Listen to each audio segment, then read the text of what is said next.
ওকে, আজকে অগাস্টের 2 তারিখ আমাদের বেসিস হিসেবে ট্রান্সটি ওয়েব ডিজাইন আজকে হচ্ছে 13তম ক্লাস। আমরা একটু সামারি করে যাই একটু, হ্যাঁ চলেন। আমাদের ক্লাস প্ল্যান ছিল কীরকম এটা আপনারা জানেন। দেন আমরা হচ্ছে ওয়েবের জন্য কি কি টুলস আমরা হচ্ছে যে ইউজ করতেছি সেটা আমরা দেখছিলাম। অলরেডি আমরা টুলস ইউজ করতেছি অনেকগুলাই, হ্যাঁ, যেমন হচ্ছে আমি এডিটর ইউজ করতেছি, ব্রাউজার ইউজ করতেছি। দেন মাঝে মাঝে আমরা আবার কি ছবিতে এডিট করার জন্য উইন্ডোজের যে ডিফল্ট এডিটিং টুলস আছে ওগুলো চলে যাচ্ছি, আবার ফটোশপ ওপেন করতেছি, টুকটাক কাজ হচ্ছে। হ্যাঁ, এরপরে আমরা ওয়েব বা ওয়েব ডিজাইনিং এটারে আর কি কি নামে, অল্টারনেট নামে কি কি নামে কল করা যাচ্ছে সেগুলোর বিষয়ে আমরা কি আলাপ করছিলাম, এগুলো আমরা জানি। হ্যাঁ, এরপরে এখানে আপনার একটা রোড ম্যাপ দেখানো হচ্ছিল যে হচ্ছে যে কীভাবে আমরা মানে ওয়েব ডিজাইনার থেকে মানে একদম as a front end developer হিসেবে নিজেরা কি আমরা তৈরি করতে পারি।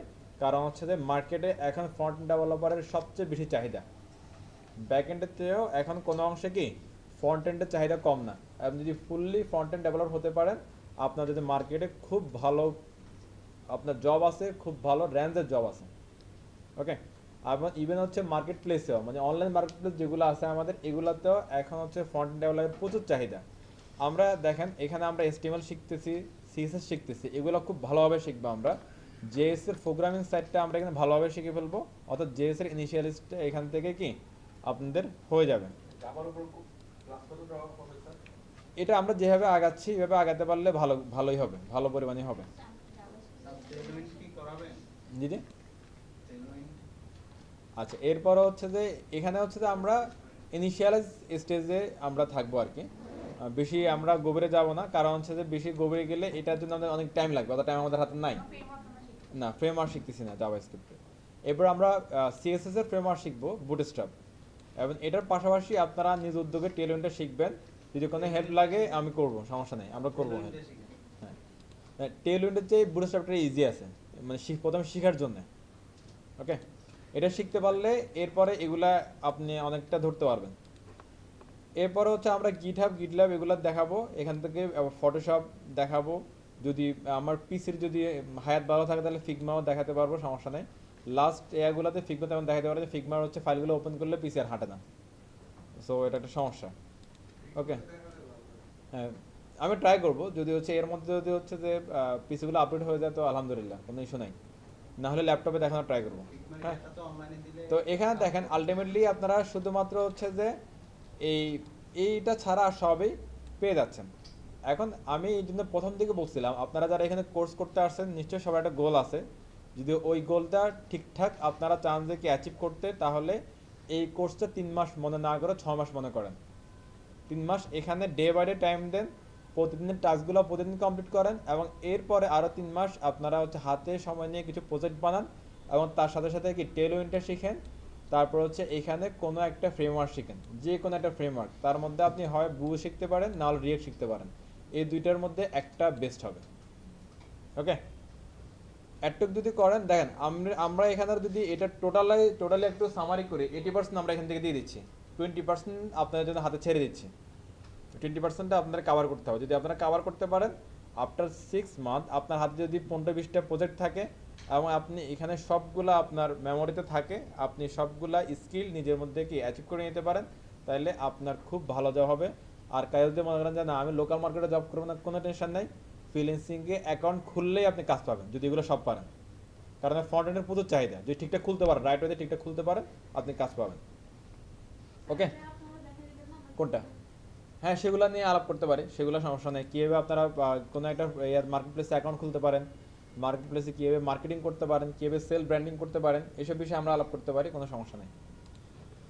ওকে, ওকে, নাইস। এরপরে আমরা হচ্ছে ইন্টারনেট কি, সার্ভার কি, ওয়েব কি, এগুলোর বিষয়ে আপনাদেরকে হোমওয়ার্ক বলছিলাম যেগুলো বাসা থেকে দেখে আসবেন, তবে পড়া নেওয়া হয় নাই। যারা দেখছিলেন তারা পারবেন, যারা দেখেন নাই তারাও পারবেন যদি একটু দেখে নেন। ওয়েব পেজ কি জানি আমরা, এরপরে আমাদের ওয়েবসাইট কি, ওয়েব ডিজাইন কি, তারপর ওয়েব ডিজাইনিংয়ের আমরা কয়েকটা পার্ট আমরা দেখছিলাম। যেমন হচ্ছে প্রথম হচ্ছে যে আমরা স্ট্রাকচার এবং কন্টেন্ট পাই। আপনি যে কোনো ট্যাম্পলেট করতে যান, ফ্রন্ট এন্ডের কাজ করতে যান, প্রথমে যে কাজটা আপনাদের করতে হবে সেটা হচ্ছে কি স্ট্রাকচার এবং কন্টেন্টের। এই লেয়ারে আমরা একটা ল্যাঙ্গুয়েজ রাখছি, তার নাম হচ্ছে HTML, কারণ স্ট্রাকচার এবং কন্টেন্ট টোটালি HTML-এর উপরে ডিপেন্ড করে। একটা ওয়েব পেজে ট্যাবলেটের স্ট্রাকচার কন্টেন্ট হয়ে গেলে দেন তার মধ্যে আপনি কি প্রেজেন্টেশন করার জন্য আপনি সিএসএস এবং জাভাস্ক্রিপ্টের কাজ করতে পারবেন, অর্থাৎ ডিজাইন করার জন্য এবং ফাংশনাল কাজগুলো করার জন্য যতটুকু জাভাস্ক্রিপ্ট দিয়ে পসিবল অথবা ফ্রন্ট এন্ড পসিবল সেটার জন্য আমরা কি সিএসএস এবং জাভাস্ক্রিপ্ট ইউজ করবো। আর এই লেয়ারটাকে আমরা বলছি কি প্রেজেন্টেশন লেয়ার।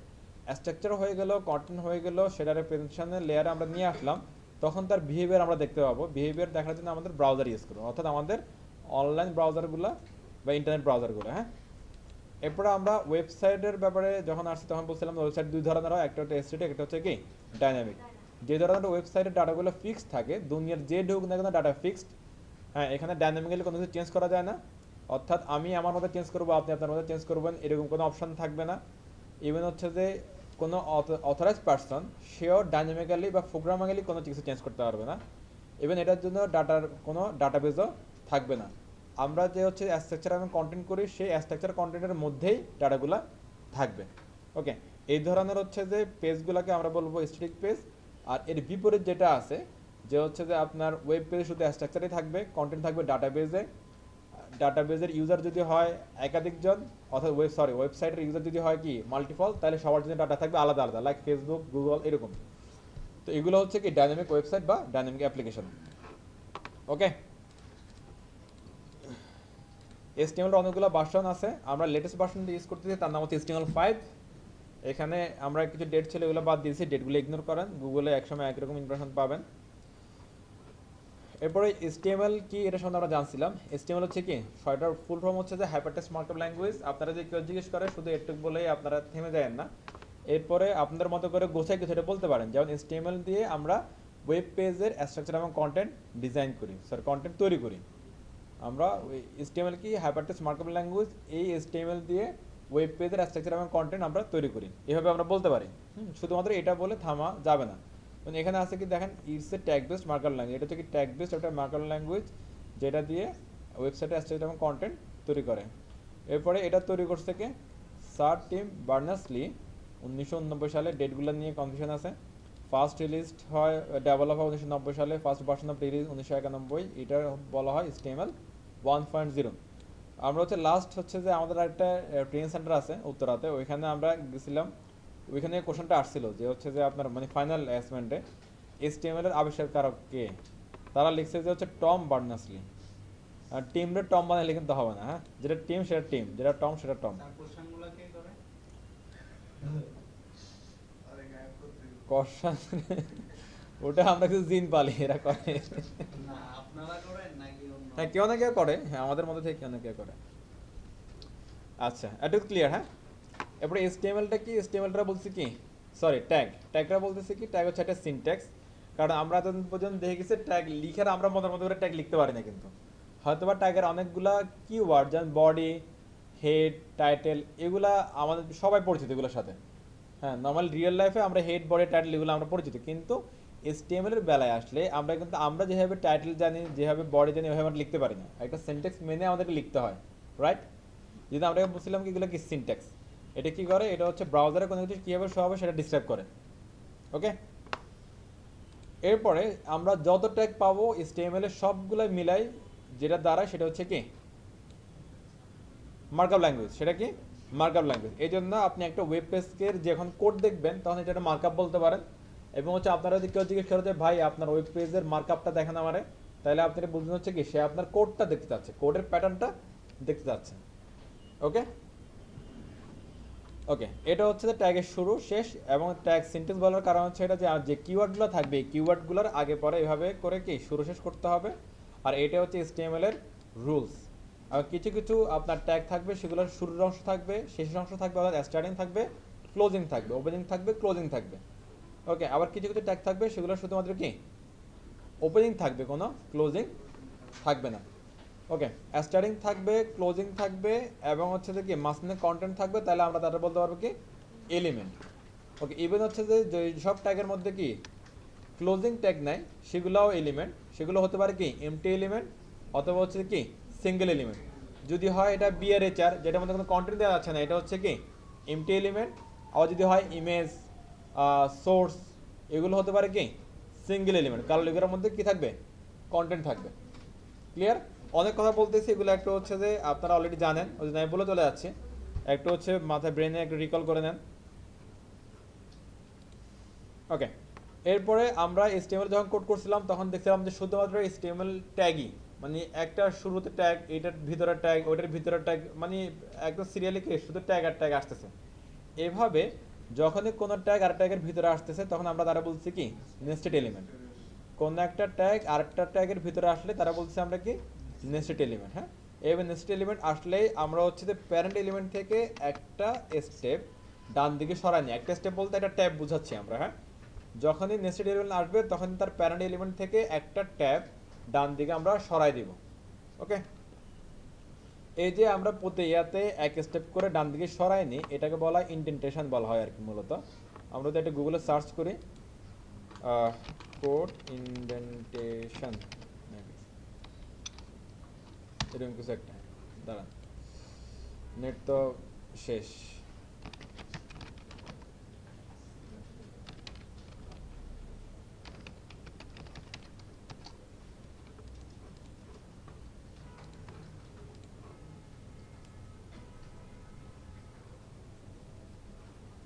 এই যে HTML indentation and spacing in HTML। হ্যাঁ, আমরা যে হচ্ছে যে এইভাবে করি যে হচ্ছে যে আপনার প্যারেন্ট থাকলে চাইল্ডকে একটা স্টেপ করে দূরে সরাই দেয়, এটাকে বলা হচ্ছে কি ইন্ডেন্টেশন।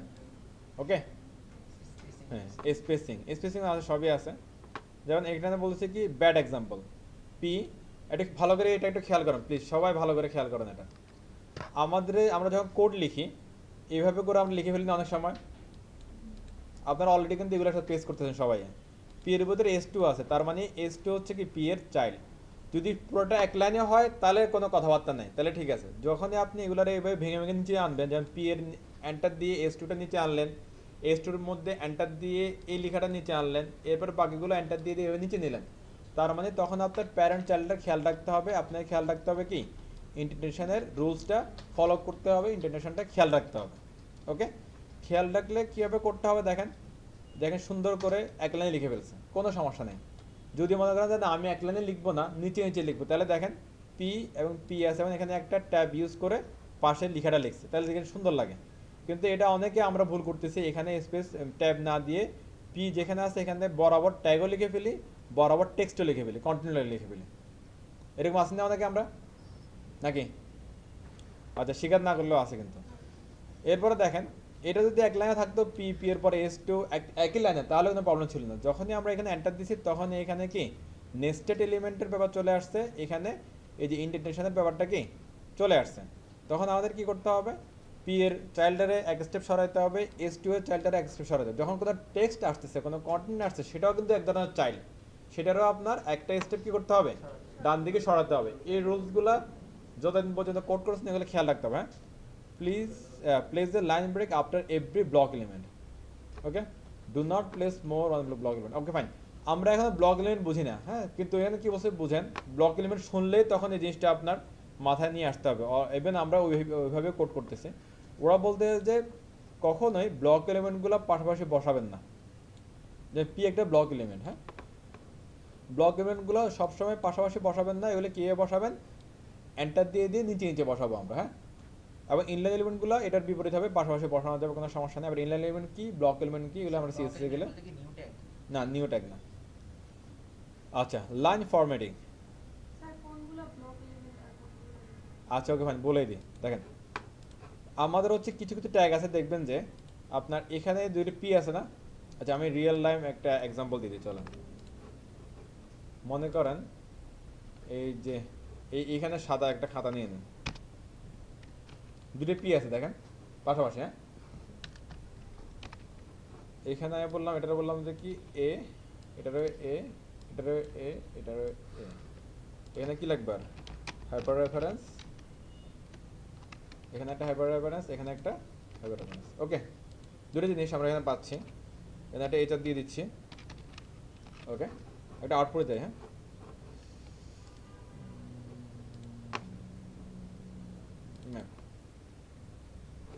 ওটা কি করলাম, কই সেভ করলাম, এটা 13 এর মধ্যে চলে গেছে, সরি। দেখেন তো কোনো পার্থক্য পাচ্ছেন কিনা এখানে, কি পার্থক্য? হ্যাঁ, দেখবেন যে কিছু কিছু ট্যাগ আছে আপনি লিখতেছেন এখানে পাশাপাশি লেখেন নিচে নিচে লেখেন, সেটা তো কোনো ইস্যু না। কিন্তু আপনার কিছু কিছু ট্যাগ দেখবেন যে হচ্ছে যে তার কন্টেন্ট যতটুকুই থাক না কেন, এই কন্টেন্টটা কিন্তু ফুল এরিয়া জুড়ে কিন্তু আমার আসে নাই, অনেক এরিয়া খালি আছে, কিন্তু তারপরও পরের কন্টেন্টের পাশে বসতে দেয় নাই। হ্যাঁ, আবার এই কন্টেন্টটা দেখেন পরের এলিমেন্টের ঠিকই কি পাশে এসে বসতে দিছে। এরকম কিছু আপনার এলিমেন্ট দেখবেন, কিছু কিছু হচ্ছে তো এরকম এলিমেন্ট দেখবেন আপনারা, যেসব এলিমেন্ট হচ্ছে পাশে আরেকটা এলিমেন্টে বসতে দিবে না, এগুলো হচ্ছে ব্লক এলিমেন্ট। আবার কিছু কিছু এলিমেন্ট আছে দেখবেন যে হচ্ছে কি পাশে আরেকটা এলিমেন্টে এসে বসতে দিবে, সেটা হচ্ছে ইনলাইন এলিমেন্ট। ওকে, তা আমরা স্পেন দিয়ে ট্রাই করে চলেন। স্যার এটা নির্দিষ্ট সংখ্যাটা কি আলাদা করে? ওয়েট, কি বুঝছেন বুঝি নাই, দাঁড়ান, নির্দিষ্ট সংখ্যা এখনো বুঝি নাই, দাঁড়ান দাঁড়ান এটা শেষ করি। দেন এখানে আমি দুইটা অংশ লিখতেছি। হ্যাঁ, দেখেন দুইটাই কি একই লাইনে আসছে না, ইভেন অ্যাঙ্করটার সাথে চলে আসছে। তাহলে এগুলো কি ইনলাইন এলিমেন্ট। যে এলিমেন্টগুলা পাশাপাশি আরেকটা এলিমেন্টকে বসতে দেয় এগুলো হচ্ছে কি ইনলাইন এলিমেন্ট। আর যে এলিমেন্টগুলা পাশে অন্য এলিমেন্টকে বসতে দেয় না এগুলো হচ্ছে কি ব্লক এলিমেন্ট। আপনি কি বলছিলেন বলেন এবার। তারপর নির্দিষ্ট সংখ্যা আছে যে এই কয়টা হচ্ছে ব্লক, এই কয়টা হচ্ছে ইনলাইন। ওটা গুণে বের করতে হবে, গুণলে অবশ্যই নিশ্চয় সংখ্যা বের হবে। দাঁড়ান, ঘটনা ক্লিয়ার? যেসব এলিমেন্ট পাশে আরেকটা এলিমেন্টকে বসতে দিচ্ছে সেটা হচ্ছে কি ইনলাইন এলিমেন্ট, যেসব এলিমেন্ট পাশে আরেকটা বসতে দিচ্ছে না সেগুলো হচ্ছে কি ব্লক এলিমেন্ট। এবার দেখেন তো এই এখানে একটু একটু কনফিউশন আছে, একটু দিয়ে খেয়াল করেন প্লিজ। এটার পাশে দেখেন আমি অ্যাঙ্কর ট্যাগ দিলাম, অ্যাঙ্কর ট্যাগের পাশে অ্যাঙ্কর ট্যাগ দিলাম, এর পাশে স্পেন দিলাম, স্পেনের পাশে স্পেন দিলাম, দেখেন সবগুলো পাশে বসে গেছে না, তার মধ্যে কোনো ঝামেলা নেই। এবার এখানে আমি এসে এইগুলোর পাশেই একটা পি দিচ্ছি, তাহলে ঘটনা কি ঘটবে এখন, এটা নিচে চলে যাবে। এই কারো আগে বসবে না, কারো পরে বসবে না, কারোর সাথে বসে দিবে না। তাহলে দেখেন আলটিমেটলি যেটা দাঁড়াচ্ছে আপনার ব্লক এলিমেন্টগুলো কারো পাশে থাকবে না, কারো পাশে কি থাকতেও দিবে না। আর ইনলাইন এলিমেন্টগুলো সে কী করবে পাশাপাশি থাকবে। এমন মনে করেন যে এটার পাশে যে থাকবে সেটাও ইনলাইন হতে হবে, এটার আগে যে থাকবে সেও ইনলাইন হতে হবে, পরে যে থাকবে সেও কি আলটিমেটলি পাশাপাশি হতে হলে সবগুলোর হতে হবে ইনলাইন এলিমেন্ট। আর ইনলাইন এলিমেন্টের পাশে আপনি যদি মনে হয় যে ইউর পাশে যদি আমি একটা ব্লক এলিমেন্ট বসাবো তাহলে এটা এখান থেকে শুরু হবে, তাহলে সেটা ভুল। এটা কখনো এখান থেকে বসবে না, সে নতুন লাইন তৈরি করে পর থেকেই বসবে। ঘটনা ক্লিয়ার? নাইস, অটোমেটিক নিয়ে নেয়, হ্যাঁ রাইট, গুড।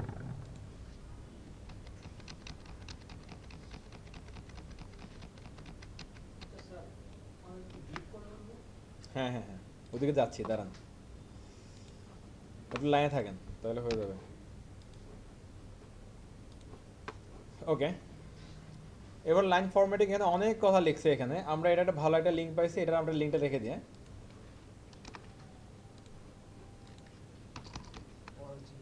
বিশাল একটা ঘটনা বুঝছেন, আজকে থেকে যেন কোড লিখার সিস্টেম যেন কারো ভুল না হয়। কোড লিখার সিস্টেম, ফাইলের সিস্টেম, ফোল্ডারের সিস্টেম সবার হইতে হবে। আপনার হচ্ছে যে আমাদের এরপর কি আছে দেখি আমরা। ওকে, আমরা হচ্ছে যে এই শুরুর দিকে আমরা আমাদের এডিটর হিসেবে আমরা নোটপ্যাড প্লাস প্লাস ইউজ করতেছিলাম। এটা কারণ হচ্ছে আমরা যেন কি রেগুলার কোডগুলো টাইপ করে করে লিখতে পারি। যারা এই প্র্যাকটিসটা ভালোভাবে করছেন এদের এখন অনেক কোডই মুখস্থ হয়ে গেছে। কারণ আমরা যদি হচ্ছে একদম একদম দুনিয়ার বাইরে নিয়ে আপনার কোড করে দিয়ে অনেকে কিন্তু ম্যাক্সিমাম কোডই করে ফেলতে পারবে, কারণ কোডগুলো মেমোরাইজ হয়ে গেছে এতদিনে। তো এই কোডগুলোর মধ্যে প্রথম যে কোডটা সেটা আসছে এটাতে আমরা বলছি কি HTML5 এর স্ট্রাকচার বা HTML5 এর বিল্ডিং ব্লকস। ওকে, এই বিল্ডিং ব্লকস বা স্ট্রাকচারের মধ্যে কি কি থাকে, ডক্টেড থাকে, এটা হচ্ছে যে কোনো ভার্সনের হচ্ছে কি ডিক্লারেশন। এরপরে রুট ট্যাগ থাকে, সেটা বলছি আমরা কি HTML। তারপরে মাথার অংশ থাকে হেড এবং শরীরের অংশ থাকে কি বডি। আমরা ওয়েব পেজে যা কিছু দেখতে পাই এটা আসে বডির মধ্যে থেকে, আর ওয়েবসাইটে যত ধরনের কি চিন্তাভাবনা আছে এগুলো আসে সব হচ্ছে কি হেড থেকে।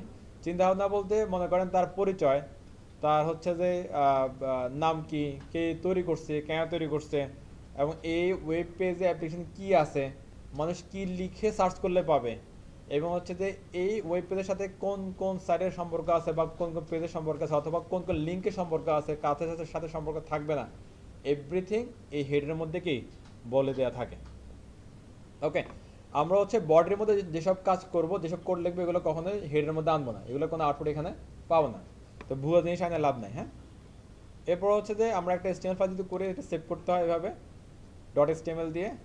হ্যাঁ, অনেক সময় এটার আরেকটা বিকল্প আছে, সেটাকে বলা হয় ডট এসটিএম, এল নাই, ডট এসটিএম। ডট এসটিএম দিয়ে সেভ করলে আপনি যে আউটপুটটা পাবেন, ডট এসটিএমএল দিয়ে সেভ করলেও একই আউটপুট পাবেন, একই জিনিস। ওকে, এরপরে এখানে যেরকম ডক টাইপ আছে হচ্ছে dot STML, doc type STML, একইভাবে হচ্ছে এক্সএসটিএমএল জন্য চাইলে আমরা কি এরকম একটা ফরম্যাট পাবো, এটাকে বলা হচ্ছে যে এক্সএসটিএমএল এর কি ডিক্লারেশন। ওকে, আর এই যে আমরা ওয়েব নিয়ে যত কথাবার্তা বলি, আপনারা বলেন না যে হচ্ছে যে আমি যখন কোনো একটা সিঙ্গেল ট্যাগে ওই যে স্ল্যাশ দিই, অনেকে বলতেছেন যে এটা না দিলেও কাজ করে। আবার অনেক সময় দেখা যাচ্ছে যে নর্মাল ট্যাগ যেগুলো ওপেনিং এবং ক্লোজিং আছে, এগুলো ক্লোজিং না দিলেও কাজ করতেছে, অনেক সময় কিছু না লিখলেও কাজ করতেছে। তারপর আমি বলি যে না, এটা রুলস, এটা স্ট্যান্ডার্ড, এটা আপনাদের কি মানতে হবে বা ফলো করতে হবে। হ্যাঁ, হ্যাঁ, এই স্ট্যান্ডার্ড, এই রুলসগুলো কারা বানাইছে, সেটা হচ্ছে যে W3C। এটা হচ্ছে ওয়ার্ল্ড ওয়াইড ওয়েব কনসোর্টিয়াম। আমাদের ওয়েব রিলেটেড যত ধরনের স্ট্যান্ডার্ড আছে সবগুলা এরা হচ্ছে যে কি প্রোভাইড করে, এরা মেনটেন করে, w3c.org। হ্যাঁ, সেটার ব্যাখ্যা আছে, সেটা বলতেছি। তাছাড়া আপনি কি করতেছেন, এইদিকে দেখেন। ওকে, W3C is the principal organization that sets a standard for কি HTML।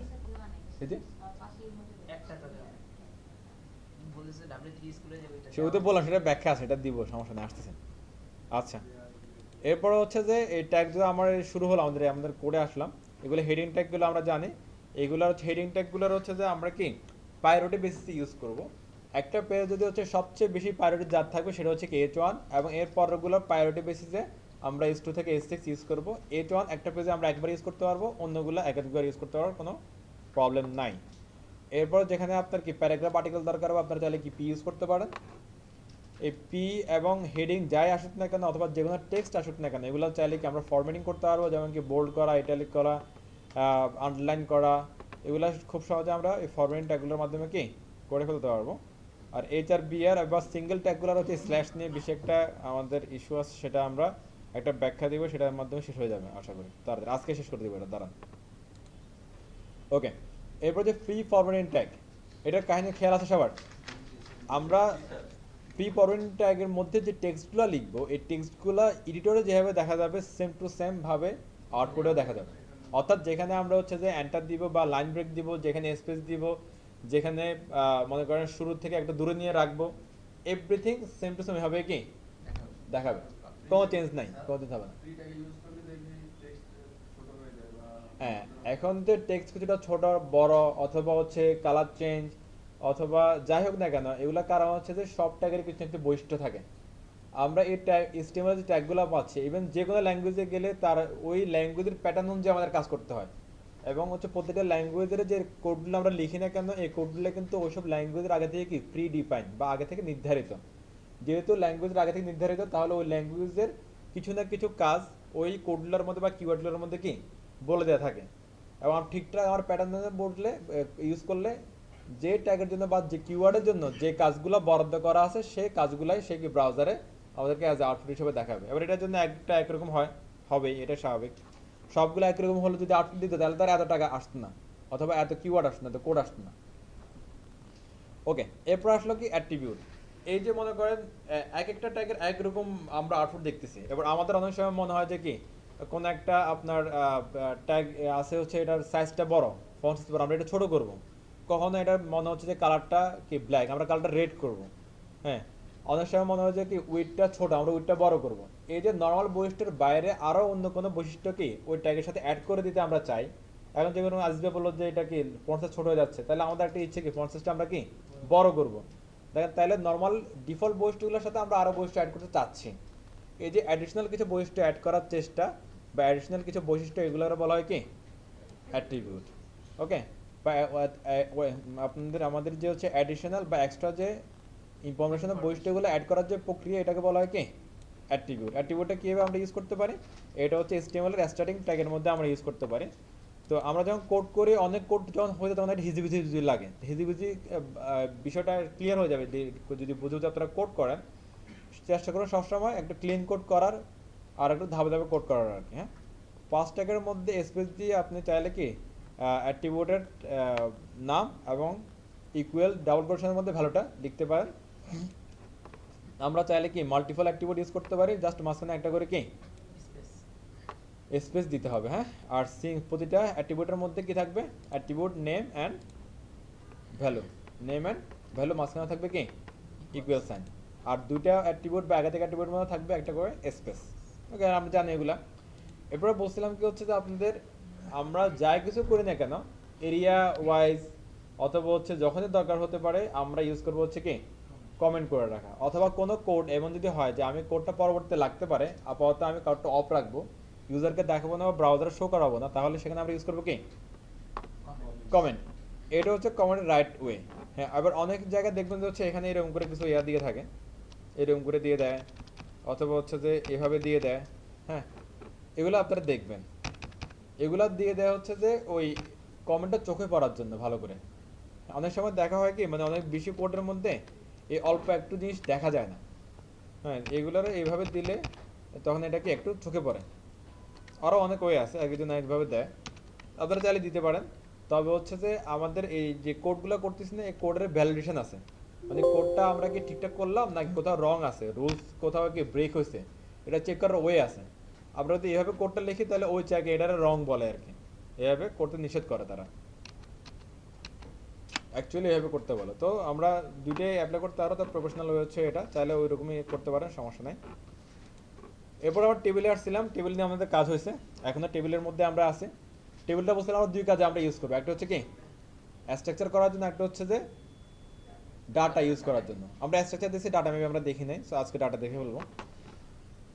টেবিল যদি আপনার করতে হয় তাহলে মাস্ট বি টেবিল নামে একটা ট্যাগ লাগবে, এবং টেবিল রো এবং কলাম নিয়ে কাজ করে। হ্যাঁ, তার রো হচ্ছে কোনটা, আমাদের রো সহজে বোঝার উপায় কি, হরিজন্টালে যেটা আছে এটা হচ্ছে কি আমাদের রো, আর ভার্টিক্যালি যে ডাটাগুলো থাকবে এগুলো হচ্ছে কি কলাম। ওকে ফাইন, প্রতিটা কলাম নর্মালি আসবে না, সেল বাই সেল যদি নিচে নিচে বসে তাহলে কলাম আসবে, আর সেল বাই সেল যদি পাশাপাশি বসে তাহলে কি যে রো হিসেবে কাউন্ট হবে। আমরা সেলগুলো ইউজ করার জন্য আগে শুরুতে রো নিয়ে নিতে হবে, এটার কোনো মিস দেওয়া যাবে না। রো মিন্স টিআর, আর সেল মিন্স হচ্ছে কি টিডি। আর প্রতিটা রো এর মধ্যে যতগুলো সেল আমরা নিতে চাইবো না কেন ওই সংখ্যক সেল প্রতিটা রোতে নিতে হবে, কমও নেওয়া যাবে না, বেশিও নেওয়া যাবে না, নাকি আমরা তো প্র্যাকটিস করতেছি। ওকে, এর উপর আরও অনেক কথা ছিল, এগুলো আপনারা জানেন। আর রো স্প্যান কল স্প্যান এগুলো আপনারা জানেন, কল স্প্যানগুলো কি একই রোতে পাশাপাশি হচ্ছে, আর রো স্প্যানটা কি করে একাধিক রোতে একই সিরিয়ালের যে সেলগুলো থাকবে সেগুলো নিয়ে কি কাজ করবে, আলাদা আলাদা রোতে একই সিরিয়ালের সেলগুলো নিয়ে কাজ করে। আমরা এখানে অনেকগুলো ট্যাগের এখানে রাখছি, যে শেষ করছিলাম যেগুলোর নোট আছে এখানে একটা। এবার লিঙ্ক এবং পাথ নিয়ে কথা হচ্ছিল আমাদের, এটা আমরা বুঝে গেছি খুব ভালোভাবে সবাই। আপনারা অ্যাঙ্কর ট্যাগ ইউজ করেন বা সোর্স ইউজ করেন, অথবা যে কোথাও যে কোনো ওয়েবের ভিতরে কোথাও কোনো লিঙ্ক করতে হলে বা পাথ দিতে হলে আমাদের দুইটা সিস্টেম ইউজ, একটা হচ্ছে কি অ্যাবসলিউট পাথ, একটা হচ্ছে কি রিলেটেড পাথ। আপনার ওয়েব ফাইলটা যেখান থেকে রান হচ্ছে সেটা হচ্ছে আপনার জন্য কি রুট, ওয়েব ফাইলগুলা যে প্লেস থেকে রান হয় সেটা হচ্ছে কি রুট। এই রুট থেকে যদি আমি সরাসরি কোনো ডাটা পেয়ে যাই, কোনো ফাইল পেয়ে যাই, সেটা হচ্ছে কি অ্যাবসোলেট। আর এই রুট থেকে সামনের দিকে পিছন দিকে যেখানে যাবি না কেন সেটা হচ্ছে কি আমাদের অ্যাবসোলেট, সরি রিলেটেড রিলেটেড রিলেটেড হ্যাঁ, ওকে ফাইন। আর অনলাইনে যে লিঙ্কগুলো নেই সেগুলো আমাদের বলতে পারে কি অ্যাবসোলেট। আমরা অ্যাঙ্কর ট্যাগ পাচ্ছিলাম কোনো টেক্সটকে, কোনো কন্টেন্টকে যদি আমরা কি ক্লিকেবল বানাতে চাই আমাদেরকে মাস্ট বি ইউজ করতে হবে কি অ্যাঙ্কর ট্যাগ। আর শুধু অ্যাঙ্কর ট্যাগ দিলেও কাজ হবে না, তার মধ্যে ইউজ করতে হবে কি হাইপার রেফারেন্স। হাইপার রেফারেন্সের মধ্যে যে লিঙ্ক দিবেন সেই লিঙ্কে এই কন্টেন্টের উপরে ক্লিক করলে চলে যাবে নাকি, ওকে ফাইন। এবার এখানে যদি আমরা টার্গেট ব্ল্যাঙ্ক ইউজ করি, আন্ডারস্কোর ব্ল্যাঙ্ক ইউজ করি, তাহলে কি হবে নতুন ট্যাবে ওপেন হয়ে ডাটা কি চলে যাবে। ওকে, আর যে আমরা এখানে টার্গেট যদি আইফ্রেমের নাম দেই তাহলে এই লিঙ্কটা আইফ্রেমের মধ্যে যে ওপেন হবে, আর যেখানে কিছু না দেই তাহলে যে লিঙ্ক থাকবে সরাসরি ওই লিঙ্কে চলে যাবে। আবার সেটা যদি কি হয় অন্য কোনো ওয়েব পেজের লিঙ্ক হয় তাহলে সে ওয়েব পেজ দেখাবে, আর যদি আমাদের নিজের সাইডের অন্য কোনো পেজ হয় তাহলে সেই পেজটা লোড হবে নাকি। ওকে,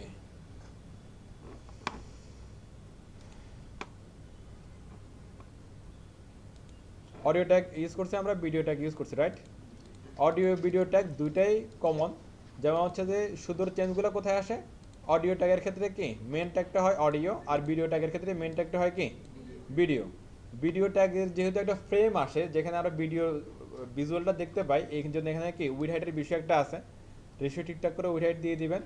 আর অডিও করেন আর ভিডিও করেন, এটা দেখতে হবে যেখানে আমরা ক্লিক করে পজ করব, স্টার্ট করব, একটু কি টেনে দিব, ভলিউম বাড়াবো কমানো, যে কন্ট্রোল প্যানেলটা, এটার জন্য অডিও এবং ভিডিও ট্যাগের মধ্যে আমরা লিখবো কি কন্ট্রোল, রাইট? ওকে, এরপর হচ্ছে যে আমরা যদি চাই যে হচ্ছে অডিও ভিডিও অটোমেটিক চলুক, মানে অর্থাৎ ব্রাউজার লোড হওয়ার সাথে সাথে চলুক, তাহলে এখানে লিখবো কি অটো প্লে। কিন্তু অটো প্লে একলা একলা চলে না, এই জন্য লিখতে হবে কি মিউটেড। অডিওতে লিখেন আর ভিডিওতে লিখেন, এখানে লিখতে হবে কি মিউটেড, এখানে মিউটেড লিখতে হবে।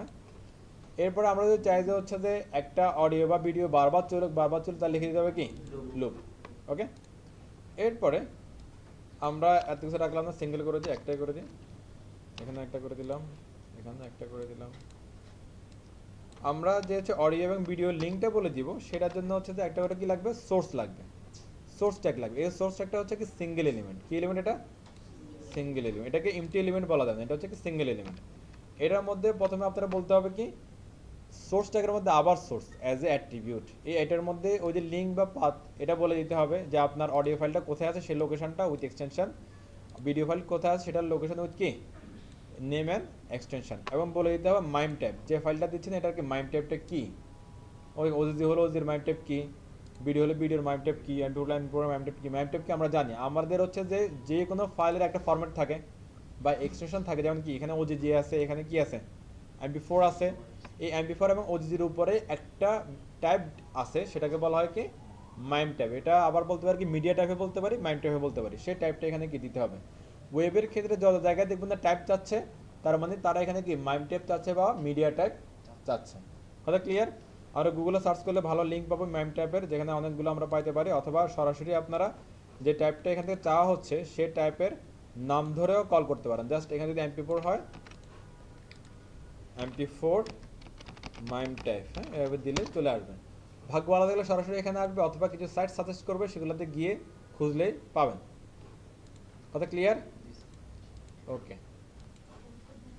এরপরে আমাদের আসলে হচ্ছে যে কি অর্ডার লিস্ট আনঅর্ডার লিস্ট, হ্যাঁ ইউএল এলআই, মানে এটা জাস্ট হলো আমরা রিয়েল লাইফে যদি সাথে বলি তালিকা, যখনই আমাদের তালিকা করতে হবে, তালিকায় আমরা কখনো কি নাম্বার ইউজ করি 1 2 3 ABCD এভাবে নাম্বার ইউজ করতে পারি।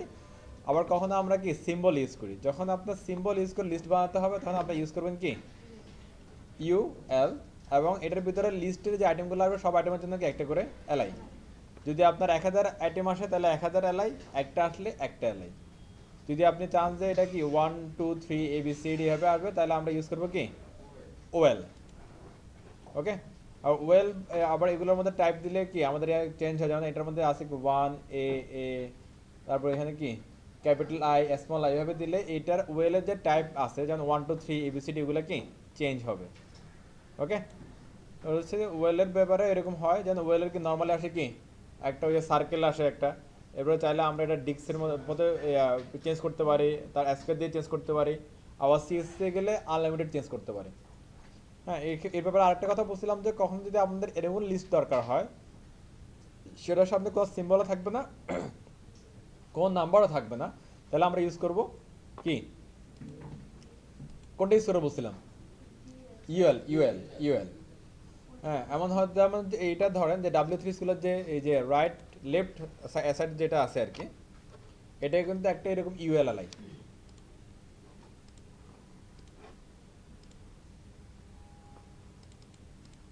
এটা কিন্তু একটা ইউএল এলাই, দেখেন এখানে কোনো নাম্বার আছে, কোনো নাম্বার নাই।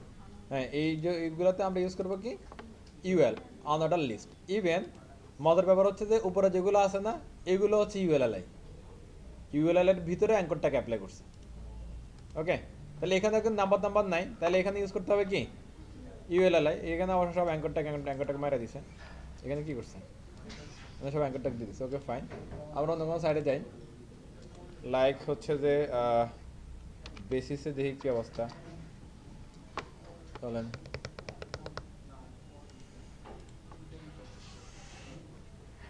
সামনে যারা আছে একটু দেখেন, এইগুলো সব ইউএলএল দেখতেছেন, ইউএলএল এর ভিতরে জাস্ট হচ্ছে কি অ্যাঙ্কর ট্যাগ দিয়ে দিছে, দেখা যায় সামনে যারা আছেন। ওকে ফাইন, এর বাইরে আসলে আমরা আরেকটা দেখতে পাই, এটা বলতেছে কি তখন হচ্ছে এগুলো ইনলাইন এলিমেন্টে কনভার্ট করতে হয়। আচ্ছা, এরপর একটা আমরা পাচ্ছিলাম যে এটা হচ্ছে কি ডিসক্রিপশন লিস্ট, যেটা আমরা কালকে দেখতেছিলাম। হ্যাঁ, এটার মধ্যে হচ্ছে ট্রাম আসে, অর্থাৎ হচ্ছে যে প্রতিটা লিস্টের হচ্ছে একটা করে ক্যাপশন থাকে বা টাইটেল থাকে। ওই ক্যাপশন আমার টাইটেল অথবা টাইটেলের আন্ডারে কিছু কি আপনার অপশন থাকে বা লিস্ট থাকে। যেমন হচ্ছে যে যদি আমরা টোটালটা ধরি, সে টোটালটা হচ্ছে কি ডিএল বা ডিসক্রিপশন লিস্ট। এর ভিতরে প্রথমে থাকবে ট্রাম বা কি ডিটি, এরপর হচ্ছে এই ট্রামের আন্ডারে অনেকগুলো ডাটা বা আইটেম। এই ডাটাগুলো বলছে কি ডিসক্রিপশন ডাটা। আর প্রতিটা ট্রামের মধ্যে এরকম অসংখ্য ডাটা থাকতে পারে, নো প্রবলেম। এগুলো সুন্দর করে কি এইরকম ক্যাপশন এবং আইটেমগুলো আলাদা আলাদাভাবে সুন্দর করে বলবে, সুন্দর একটা লিস্ট হবে একটা। ইভেন এই লিস্টগুলোর মধ্যে যেখানে আমাদের ইচ্ছা সেখানে আমরা কি অ্যাঙ্কর ট্যাগগুলো অ্যাপ্লাই করতে পারবো। অ্যাঙ্কর ট্যাগ অ্যাপ্লাই করলে এরকম করে লিস্ট হয়ে যাবে। খুবই সিম্পল বিষয়, এটা আমরা কালকে দেখছিলাম। সিম্পল এবং সুন্দর। ক্লিয়ার সবাই এটা? ওকে, স্যার, এখান এটার মধ্যে দেখতেছি যে স্যার ডিটি যেটা আছে জি। এটা বাম দিকে চেপে যায়, আর ওই যে ডিডিটা ডান দিকে চেপে ওই যে যায়। এক স্টেপ ডান দিকে সরে, ও আমাদের কোডের মতো। নাহলে তাদের বুঝবেন না যে এটা হচ্ছে ক্যাপশন, এটা হচ্ছে তার হচ্ছে যে ক্যাপশনের আন্ডারে আইটেমগুলো, নাহলে বুঝে ওটার যাবেন। মধ্যে কোনো ব্লক টক কিছু ইউজ করা যায় না। সিএসএস দিয়ে পারবেন, নর্মালি পারবেন না। নর্মালি ডিফল্ট, এখন আপনাদের ডিফল্টগুলো শিখতেছে আপাতত।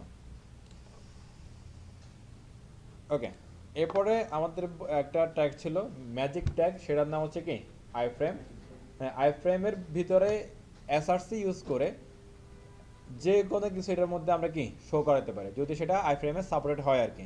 আমাদের যে কোনো লোকাল পাথ হতে পারে, লোকাল লিঙ্ক হতে পারে বা অনলাইন লিঙ্ক হতে পারে, যাই দিব তাই শো হবে।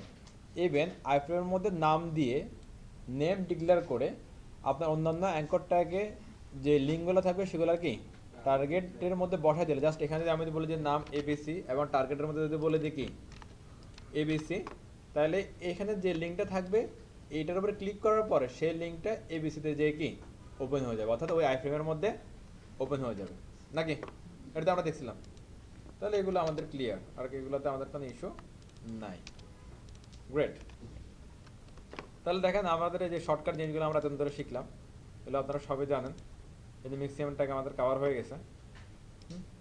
এখানে আমি একটু W3 স্কুলে যাই, চলেন। প্রথমে এখন যেটা আমরা করি সেটা হচ্ছে যে এগুলো ছাড়া কিছু বাকি আছে আমরা করছিলাম, কিছু খেয়াল পড়ে মনে হচ্ছে না, এগুলোই আমরা করছি। ফর্মটা শুরু করছি, ফর্মে যাব তার আগে একটু কথাবার্তা বলে আসে। আমরা হচ্ছে টেবিল করছিলাম, শুধু স্ট্রাকচার টেবিল করছিলাম, আমরা কোনো লেআউট টেবিল করি নাই। সরি, লেআউট টেবিল স্ট্রাকচার করছি, আমরা ডাটা টেবিল করি না আমরা। হ্যাঁ, তাহলে আমরা ডাটা টেবিল করি একটা।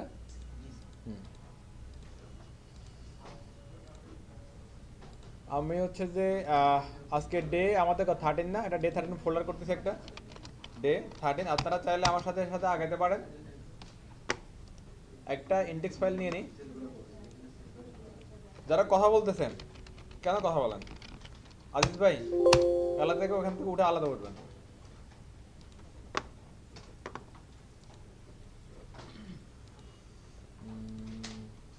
এটা এখানে ওপেন করে নিচ্ছি।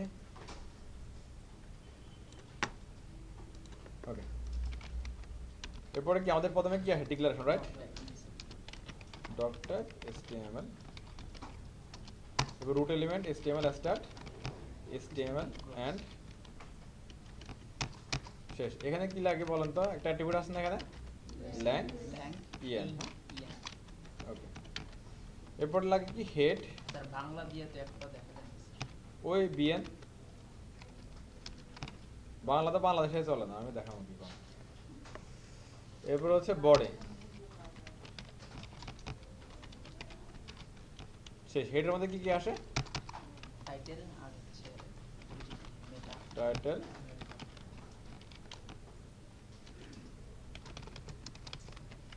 টেবিল। এরপর এখানে বসাতে পারি আমরা কি মেটা। Character set. যারা এগুলো প্রতিদিন লিখছেন তাদের এগুলো নিয়ে আর কোনো জীবনে কোনো থাকবে না, ঝামেলা থাকবে না। আর যারা প্রতিদিন কপি পেস্ট করছেন এদের মানে খালি বোর্ডে কোড করে দিলেই ধরা খাবেন।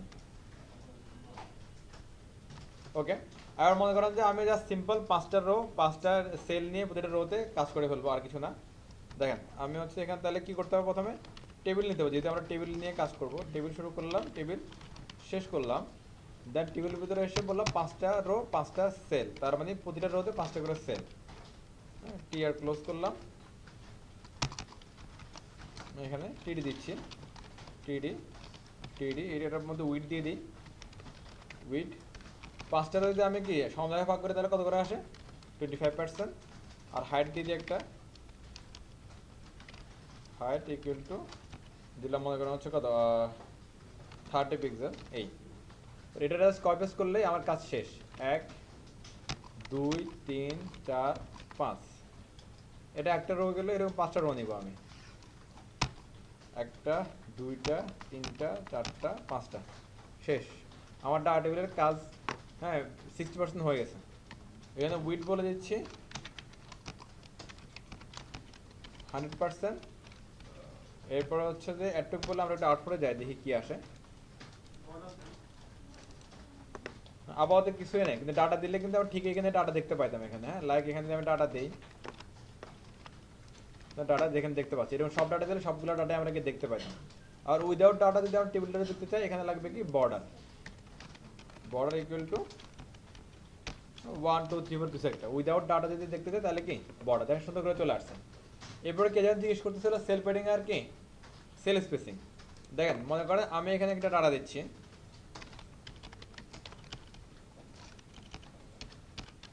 Hello world. তাহলে দেখেন তো হ্যালো ওয়ার্ল্ডটা এই ঘরের মধ্যে একটা অবস্থান নিয়ে বসে আছে না। এবং দেখেন সেলগুলো এখানে অনেকগুলো বর্ডার দেখতে পাচ্ছি না আমরা, এই বর্ডারগুলো হচ্ছে যে সেলের বর্ডার, এবং এই সেলের বর্ডারের বাইরে যেটা আছে সেটা হচ্ছে কি টেবিলের বর্ডার। ওকে, এখন মনে করেন যে সেলের বর্ডার এবং টেবিলের বর্ডারগুলোর মধ্যে একটা গ্যাপ আছে না। আপনি যদি বলেন যে আমি এই গ্যাপগুলো রাখবো না, তাহলে আপনারা বলতে হবে যে সেল স্পেসিং 0, সেল স্পেসিং 0। তাহলে এই ঘরগুলোর মধ্যে কোনো ফাঁকা আর থাকবে না, সবগুলো মিলে একই হয়ে যাবে, একটু মোটা হবে আর কি তখন। আর যদি বলা যে না আমার এই ঘরগুলা অনেক বেশি বেশি লাগবে, তাহলে এখানে পরিমাণটা বাড়াই দিবেন অনেকটা এরকম। ওকে, এরপরে দেখেন এই যে লিখা, এই লিখার সাথে এই বর্ডারের একটা কি দূরত্ব আছে না, উপরে নিচে ডানে বামে দেখেন একটা দূরত্ব আছে, এটাকে বলা হয় পেডিং বা সেল পেডিং। হ্যাঁ, এবার আমি যদি এখানে সেল পেডিং কমাই দিই বা বাড়াই দিই, তাহলে এই দূরত্বটা কমবে বা বাড়বে। আমি তোমার সেল পেডিং করলাম, এরপর একটু দেখেন কি হয়। এই ঘরটা কি এই পাশাপাশি জায়গাগুলো বেড়ে গেছে। এবার যদি বলেন যে না ভাই আমার সেল পেডিং কমাইতে হবে, তাহলে এখানে কি কম ভ্যালু দিবেন, তাহলে সেটা কমে যাবে। ক্লিয়ার? ওকে, অনেকে পারতেন, যাদের সমস্যা ছিল আশা করি এখন ক্লিয়ার হয়ে যাবে।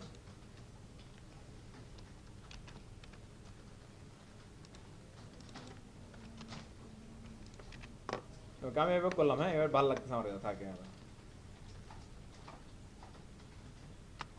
ওকে, আচ্ছা, এটা যদি আমার ডাটা টেবিলের ফর্ম হয়, আবার একটা প্লিজ এদিকে খেয়াল করেন তো সবাই, একটা মিনিট এদিকে একটু খেয়াল করেন। মনে করেন এটা আমার ডাটা টেবিলের ফর্ম। তো এখানে আমি যদি চাই যে আমি আমাদের কি কারো সবার নাম রাখবো, ইমেল নাম্বার রাখবো, ফোন নাম্বার রাখবো, তারপরে মনে করেন অ্যাড্রেস রাখবো, হ্যাঁ, তারপরে মনে করেন যে হচ্ছে যে তার টার্গেট বা একটা গোল লিখে রাখবো একটা কিছু একটা। তাহলে এখন কোন ফিল্ডে আমি কি লিখবো, এটা ইউজারকে বুঝাবে কীভাবে, অথবা আমি কীভাবে বুঝবো? এটার জন্য একটা টাইটেল দরকার না একটা, যে হয় এই ঘরগুলাতে দেখেন, হয় হচ্ছে কি বাম দিকের ভার্টিক্যাল প্রথম ঘরগুলাতে, না হলে উপরের একদম উপরের হরিজন্টালি এই ঘরগুলাতে আমরা কি টাইটেল লিখতে পারি, ক্যাপশন লিখতে পারি। তাহলে ওই ক্যাপশন ধরে ইউজার হচ্ছে অন্য ঘরগুলাতে বুঝতে পারবে যেগুলাতে কি আছে, অথবা যে লিখবে সেও বুঝতে পারবে যে কি লিখবে। ঠিক আছে না কথাটা? দেখেন আমি যদি এই ঘরগুলাতে লিখি তাহলে কোথায় লিখবো, ফার্স্ট রো এর প্রতিটা সেলে। আর যদি বলি যে আমি এগুলাতে লিখবো, তাহলে কি প্রতিটা রোতে যে প্রতিটা রে এর ফার্স্ট সেলে। ক্যাপশনটা দুই দিকেও হতে পারে, আপনার হচ্ছে হরিজন্টালি একদম উপরে হতে পারে বা ভার্টিক্যালি কোনো একটা পাশেও হতে পারে। এবার হলে ওই যে প্রতিটা রো এর ফার্স্ট সেলে আমি ক্যাপশনটা লিখবো। এখন আপাতত আমরা কি ফার্স্ট রো এর সবগুলো সেলে ক্যাপশন লিখি, চলেন। এখানে লিখলাম মনে করেন হচ্ছে কি সিরিয়াল নম্বর SL, এরপরে এখানে লিখে দিচ্ছি মনে করেন নেম, এখানে আসতে পারে ইমেল, এখানে আসতে পারে কি মোবাইল,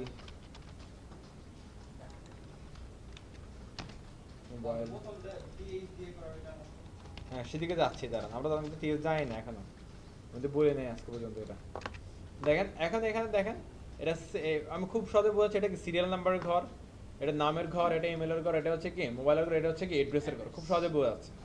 এখন দেখেন তো এই অংশটা এটার একদম সেন্টার বরাবর থাকলে আরো ভালো লাগতো না?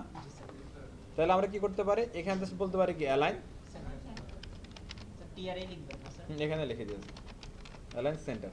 তাহলে এটার ভিতরে ওইটা তো ওই ভুলে গেছি, আমিও ভুলে গেছি, আপনি ভুলে যান। দেখেন সবগুলো কি মাথায় চলে আসছে সুন্দর করে নাকি? আচ্ছা, এরপরে আমি এখানে নর্মাল ডাটা দিই, এবার বডিতে নর্মাল ডাটা দিই। ওকে, একটু খেয়াল করেন, আপনারা এখানে আর করতে হবে না। দেখেন এটা দিদি অফ করে দেবে, মাত্র চালাইছে, দাঁড়ান। মানে আচ্ছা, প্রথমটা নেম আছে, আমরা কিছু নাম লিখি। হ্যাঁ, প্রথমে রজনীর নাম দিয়ে শুরু করে চলেন, হ্যাঁ, তাহলে কি হলো এবার এটা? আচ্ছা, এরপরে চাইছিলাম কি, আচ্ছা নেম পরে ইমেল, সিরিয়াল নাম্বারটা দেন না। হ্যাঁ দিচ্ছি। রজনী নাম্বারটা ঠিক মতো বলুন।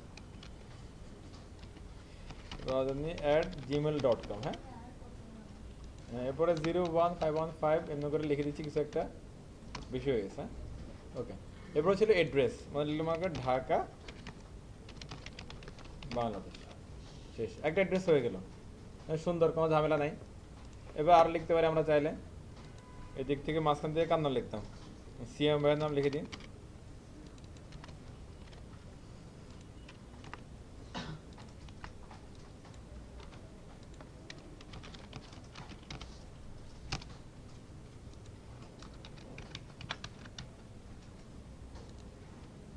মনে করে লিখলাম কি মোহাম্মদপুর, গেল। এরপরে এই দিক থেকে হচ্ছে যে কার নাম লিখবো, জেরিন আপনার নাম লিখে দিই।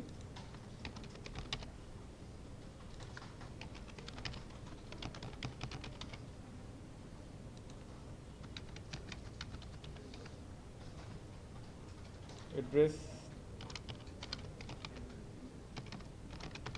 লিখে দিলাম। এরপর ওরা আরাফাতের নাম লিখে দিন।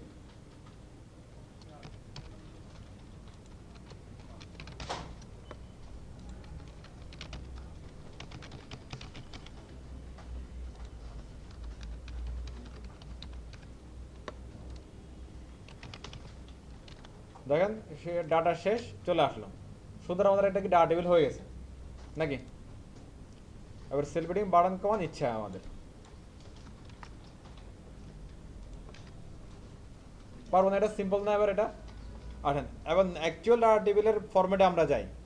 এটা তো দেখতে ডাটা টেবিল হচ্ছে, কিন্তু কোডিং এর বেলায় আসলে এখানে একটা হিসাব নিকাশ আছে আর কি। ডাটা টেবিল করার সময় একটু ব্যবসা আছে, এটা সবাই একটু দেখে আগে খেয়াল করেন, একবার বুঝলেই পারবেন।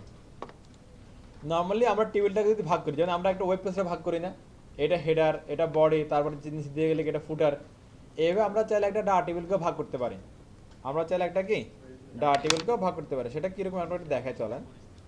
এটারে আমি একটু আগে আমি করে দিই, মানে এটারে হচ্ছে একটু মডিফাই করি। এভাবে দেখেন, যদি একটু দেখেন, যারা এই কিবোর্ডে ক্লিক করতেছেন তারা একটু দেখেন।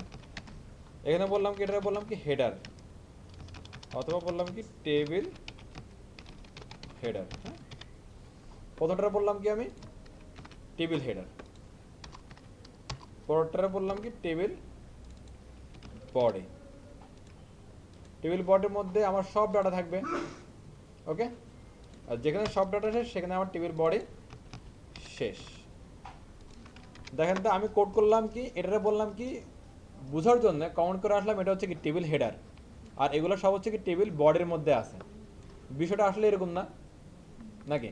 উপরে যেটা আছে এটা হেডিং টেবিলের, মনে করেন এটাই আপনার এখন ওয়েব পেজ, তাহলে এটা হচ্ছে আমার কি হেডিং, এটা হচ্ছে আমার কি বডি। তাহলে এটা বললাম কি টেবিল হেডার, এটা বললাম কি টেবিল বডি। আচ্ছা, একটা ওয়েব পেজে ফুটারও থাকে না, তাহলে আমরা কি এখানে ফুটারও দেয়ালে দিতে পারি। সেটা কিরকম দেখেন, এই টেবিল হেডার যেটা আছে না, এটাই হলো ফুটার। মানে টেবিলের ক্ষেত্রে টেবিল হেডার আর টেবিল ফুটার এটা কমন। টেবিলের ক্ষেত্রে টেবিল হেডার টেবিল ফুটার কি কমন। আমি বললাম টেবিল ফুটার,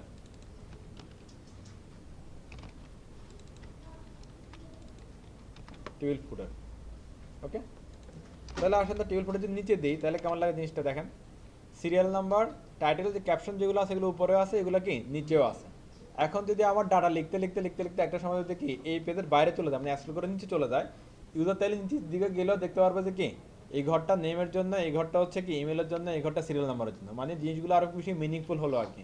অনেক সময় এরকম হয় না যে এটা স্ক্রল করতে করতে কি এমন নিচের দিকে নেমে যায়, তখন হচ্ছে যে উপরে ক্যাপশনটা আমরা অনেক সময় ভুলে যেতে পারি, এটা ইউজারের হবে, এটা ইউজার ফ্রেন্ডলি করার জন্য নিচে আমাদের হেডারের মতো করে সেম টু সেম ডাটাগুলো রাখতে হয়, তখন এটা বলি আমরা কি ফুটার। অর্থাৎ আমরা টেবিলকে একটা টেবিলে তিনটা ভাগে ভাগ করতে পারি, একটা হচ্ছে টেবিল হেডার, একটা হচ্ছে টেবিল বডি, একটা হচ্ছে টেবিল ফুটার।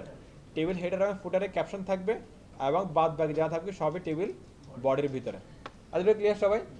আবার এটাকে আমরা শুধু কমেন্টের মধ্যে রাখবো তা না, আমরা এটাকে কোড দিয়েও ডিফাইন করে দিতে পারবো। ইভেন কোড দিয়ে ডিফাইন করতে হবে আমাদের আলটিমেটলি, আমাদের এটা হচ্ছে কি রাইট ওয়ে। সেটা কীভাবে করতে পারে দেখেন, আমি এখানে এসে জাস্ট বলে দিব টি বডি, এটাই ট্যাগ। ওকে, এখানে বলে দিব টি হেড, এটাই ট্যাগ। এখানে বলে দিব টি ফুট, অর্থাৎ মানে ট্যাগগুলো এরকম হবে আর কি। তাহলে প্রথম অংশটা আমরা বলছিলাম কি টেবিল হেডার, অর্থাৎ হচ্ছে যে মানে টেবিল হেডারের জন্য আমরা ট্যাগ তাহলে এখানে লিখি একবার, হ্যাঁ, তাহলে জিনিসটা ক্লিয়ার হয়ে যাবে। টেবিল হেডারের জন্য আমরা যে ট্যাগটা ইউজ করবো এটার নাম হচ্ছে টি হেড। ওকে, এগুলো বলতেছিলাম আর কি। হ্যাঁ, টেবিল বডির জন্য যে একটাই আমরা ইউজ করবো সেটা হচ্ছে কি টি বডি। এরপর টেবিল ফুটারের জন্য যে ট্যাগটা লিখবো তার নাম হচ্ছে টি ফুট, এতটুকু। ওকে, টি ফুট। দেখেন টেবিল হেডার টি হেড, টেবিল হেডার কিন্তু পুরো লেখা নেই কিন্তু। হ্যাঁ, তাহলে আমরা একটু বলি, চলেন তাহলে চলেন আসেন একটু দেখেন আগে, হ্যাঁ, তারপর কোড করেন। টি হেড শুরু হচ্ছে, তাহলে শেষ হবে না এটা। এসব ট্যাগগুলো সবগুলারই কি ওপেনিং আছে, সবগুলারই ক্লোজিং আছে। তাহলে দেখেন তো আমি কোন অংশটাকে হেডার বলতেছিলাম, শুধুমাত্র অ্যাডটুক না, অর্থাৎ প্রথম রোটাকে আমি কি হেডার বলতেছিলাম না। তাহলে প্রথম ট্যাগটাই আমার টি হেডের ভিতরে আসবে। কথা ক্লিয়ার? যতটুককে আমরা একদম এই ভিজুয়ালি এসে বলতেছি কি আমার হেডার, যেটা আমার ক্যাপশন লিখছি যে টিআর এর মধ্যে, সি এর টিআরটাই থাকবে টি হেডের মধ্যে, অর্থাৎ সেটাই। হ্যাঁ, এটার স্টার্টিং থাকবে এন্ডিংও থাকবে দুইটাই। ওকে, এবং এই স্টার্টিং এন্ডিং এর মধ্যে যে টিআরটার মধ্যে ক্যাপশন আছে বা টাইটেল আছে সেই টিআরটা থাকবে, তখন এই অংশটাকে টেবিল হেডার হিসেবে কাউন্ট হবে। একটু আগে দেখেন এখানে যখন হচ্ছে যে আমি টি হেড লিখতেছি, আবার এর আগে যখন আমি কিছু কমেন্ট করতেছিলাম, তাহলে পার্থক্যগুলো কি হচ্ছে? এই কমেন্টটা করতেছি শুধুমাত্র আমার কোডারের জন্য, যে কোডটাতে সে শুধু বুঝতে পারবে যে এখানে এই অংশটা বলতেছি কি টি হেড। আর এখানে যদি আমি টি হেড লিখি তাহলে এটা কারা বুঝবে? ইউজার। না, এটা ইউজার দেখবে না, এটা বুঝবে হচ্ছে সার্চ ইঞ্জিন, রোবট বা ব্রাউজার বা সার্ভার, ওরা বুঝবে যে এটা হচ্ছে কি টেবিলের হেড বা হেডার। আমরা যদি একটু সেভ করে যদি একটা আউটপুটে আসি, তাহলে দেখেন তো কোনো চেঞ্জ ফিল হয় কিনা আপনাদের? মানে জিরো চেঞ্জ, কোনো চেঞ্জ নাই। এটা শুধুমাত্র করতেছি ওই যে এরিয়াটারে মিনিংফুল করার জন্য। এভাবে দেখলে যে কোনো কোডার বুঝতে পারবে যে এটা কি টেবিল হেড, আর আমার কি সার্ভার বা ব্রাউজার বা সার্চ ইঞ্জিনগুলো বুঝতে পারবে এটা হচ্ছে টেবিলের হেডার, টেবিলের ক্যাপশন। আবার টেবিলের ক্যাপশনের উপর অনেক কিছু ডিপেন্ড করে, এই জন্য এভাবে লিখতে হবে। তাহলে টেবিলের একটা অংশ কিলো কি হেড। এবারে বললাম কি টেবিলে যে যত রকমের ডাটা থাকবে, হ্যাঁ, সবগুলো আসবে কিসের মধ্যে? টেবিল বডির মধ্যে, রাইট। তাহলে আমরা এখানে ট্যাগ লিখতে পারি এইভাবে, দেখেন টি বডি শুরু করব আর টি বডি শেষ করব, দ্যাটস ইট। আর এগুলো যেহেতু নেস্টেড হয়ে গেছে তাহলে এগুলোর এক স্টেপ আমরা কি সরাই দিব, শেষ। তাহলে টেবিল বডির কাজ আমাদের শেষ হয়ে গেছে। আচ্ছা, এখানে একটা ট্যাগ একটা মিস্টেক হয়ে গেছে, এখন ঠিক আছে।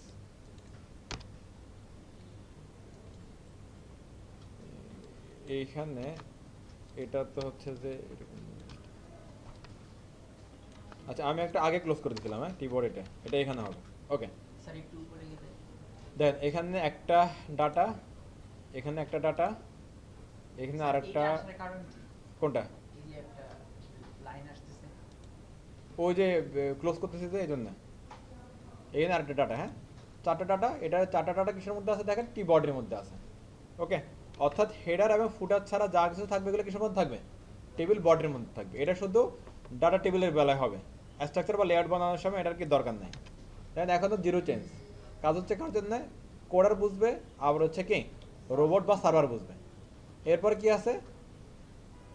ফুটার, নাকি? ফুটারের জন্য সিম্পল একটাই ট্যাগ, তার নাম হচ্ছে কি টি ফুট।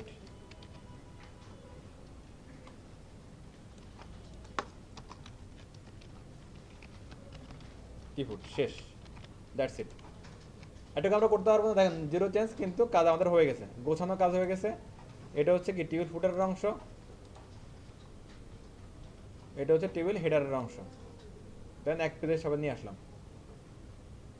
দেখেন বোঝা যায় কিনা দেখেন, কনসেপ্ট ক্লিয়ার সবাই? আমরা ডাটা টেবিল করার সময় প্রথম যে রোটা থাকবে এটাকে বলবো কি টেবিল হেড, লাস্ট অঙ্কে বলবো টেবিল ফুট বা টেবিল ফুটার, আর বাদ বাকি যত ডাটা থাকবে সেটা একটা হোক আর 1,00,000 হোক সবগুলো থাকবে টেবিল বডির মধ্যে। তাহলে প্লিজ একটু সবাই দেখেন বা করে ফেলেন। ওকে, করে ফেললে তাহলে আমি আরেকটা কারেকশন আছে, লাস্ট কারেকশন 5 মিনিট, দেখেন যারা করে ফেলেন 5 মিনিট। ওকে, এবার যে ক্যাপশনগুলো আছে এই ক্যাপশনগুলো এবং হচ্ছে আমাদের যে বডির যে ডাটাগুলো আছে এগুলোর মধ্যে কোনো চেঞ্জ আছে, কোনো পার্থক্য দেখতে পারি আমরা? কোনো পার্থক্য কিন্তু নাই, কিন্তু আমরা চাইলে এখানে একটা পার্থক্য একটা আনতে পারি। আবার বলতেছি দেখেন, টেবিল যে বডি এবং টেবিলের যে টাইটেল এইটার মধ্যে কোনো পার্থক্য নাই। পার্থক্য নাই বলতে এখন দেখতেছি না আর কি। আমরা যদি চাইলে যদি এগুলো পার্থক্য যদি করতে পারতাম তাহলে জিনিসটা ভালো লাগতো, মানে টাইটেলটার মধ্যে থাকতো, ক্যাপশনের মধ্যে থাকতো। এই জন্যে আমরা যেটা করতে পারি সেটা হচ্ছে দেখেন, এই টিয়ারে যে আমাদের যে ডাটাগুলো আছে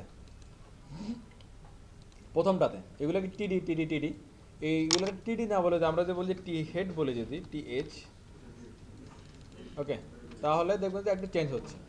শুধুমাত্র যে ডাটাগুলোকে আমরা একটু কি ক্যাপশন আকারে দেখতে যাচ্ছি বা টেবিলের হেড আকারে দেখতে যাচ্ছি সেগুলার সেলের নাম হবে কি টিডি পরিবর্তে টিএইচ, টিডির পরিবর্তে টিএইচ।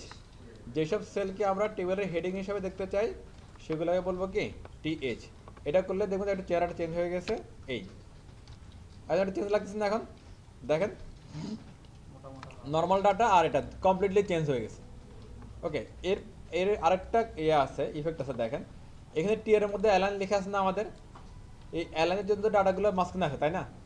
কিন্তু আমরা যদি টিএস লিখে যদি অ্যালাইনটা সরাই দিই তাও কোনো প্রবলেম নেই, এগুলা তারপরও আশা করি মাঝখানেই থাকবে। দেখেন মাঝখানেই আসে, অর্থাৎ এগুলো ক্যাপশনের মতো করেই আছে।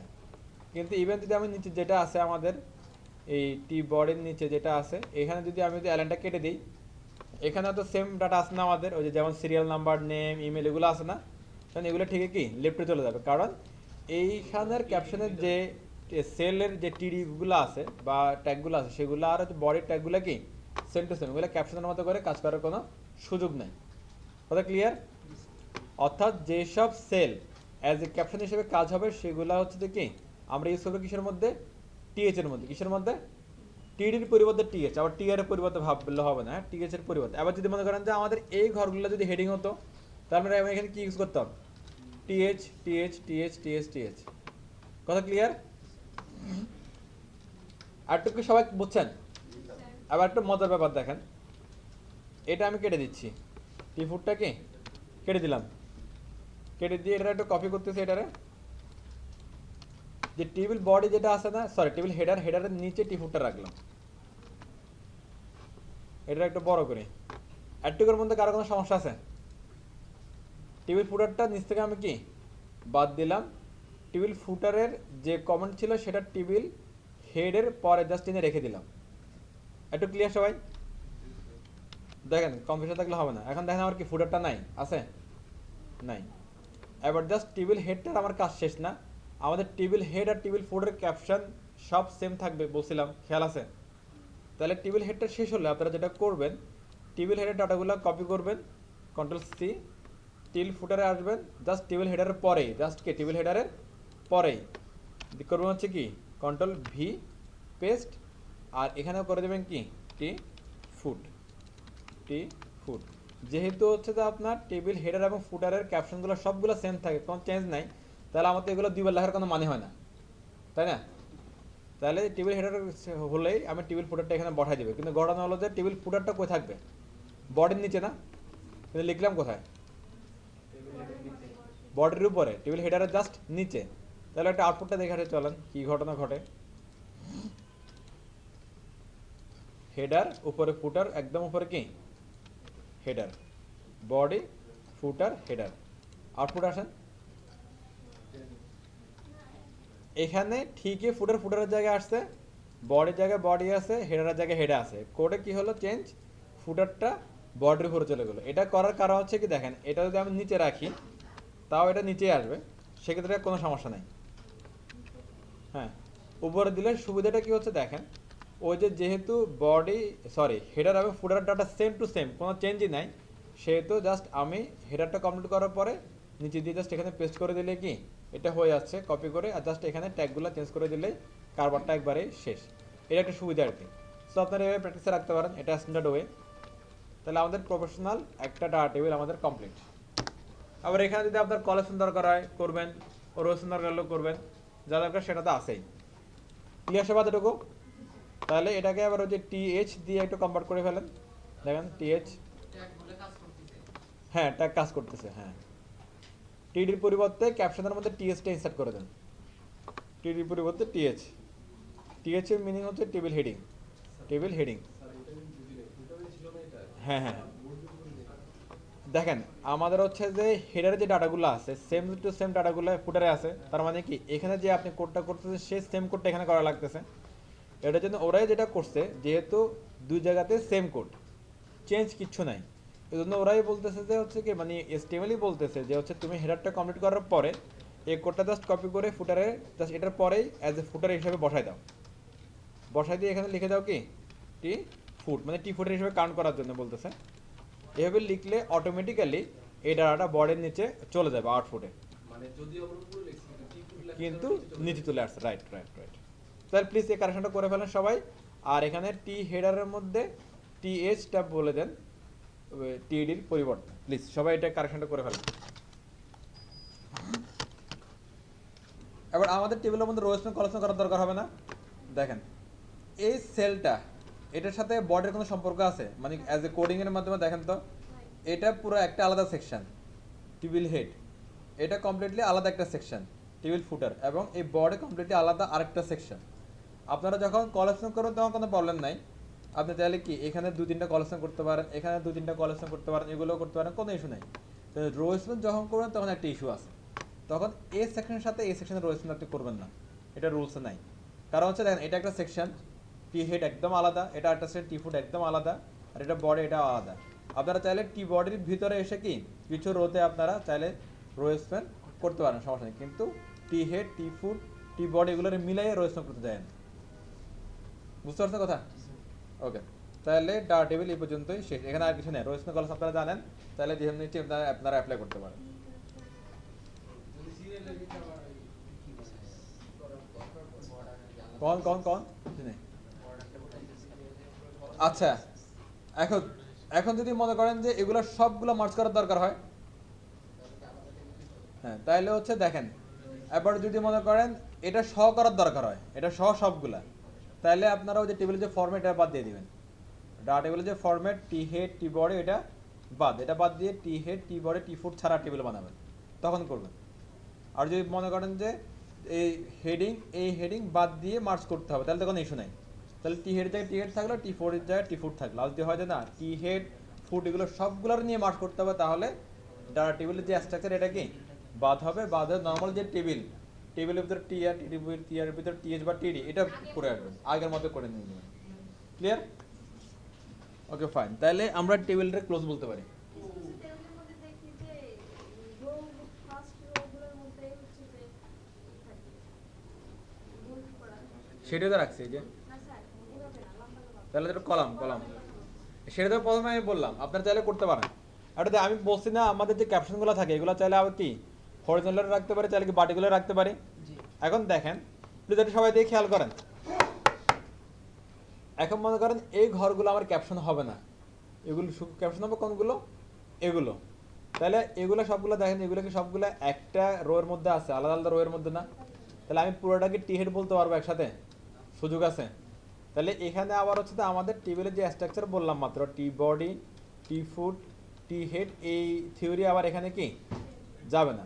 তখন কি করতে হবে, এটা ছাড়া লাইক ওটা করে ফেলে চলেন।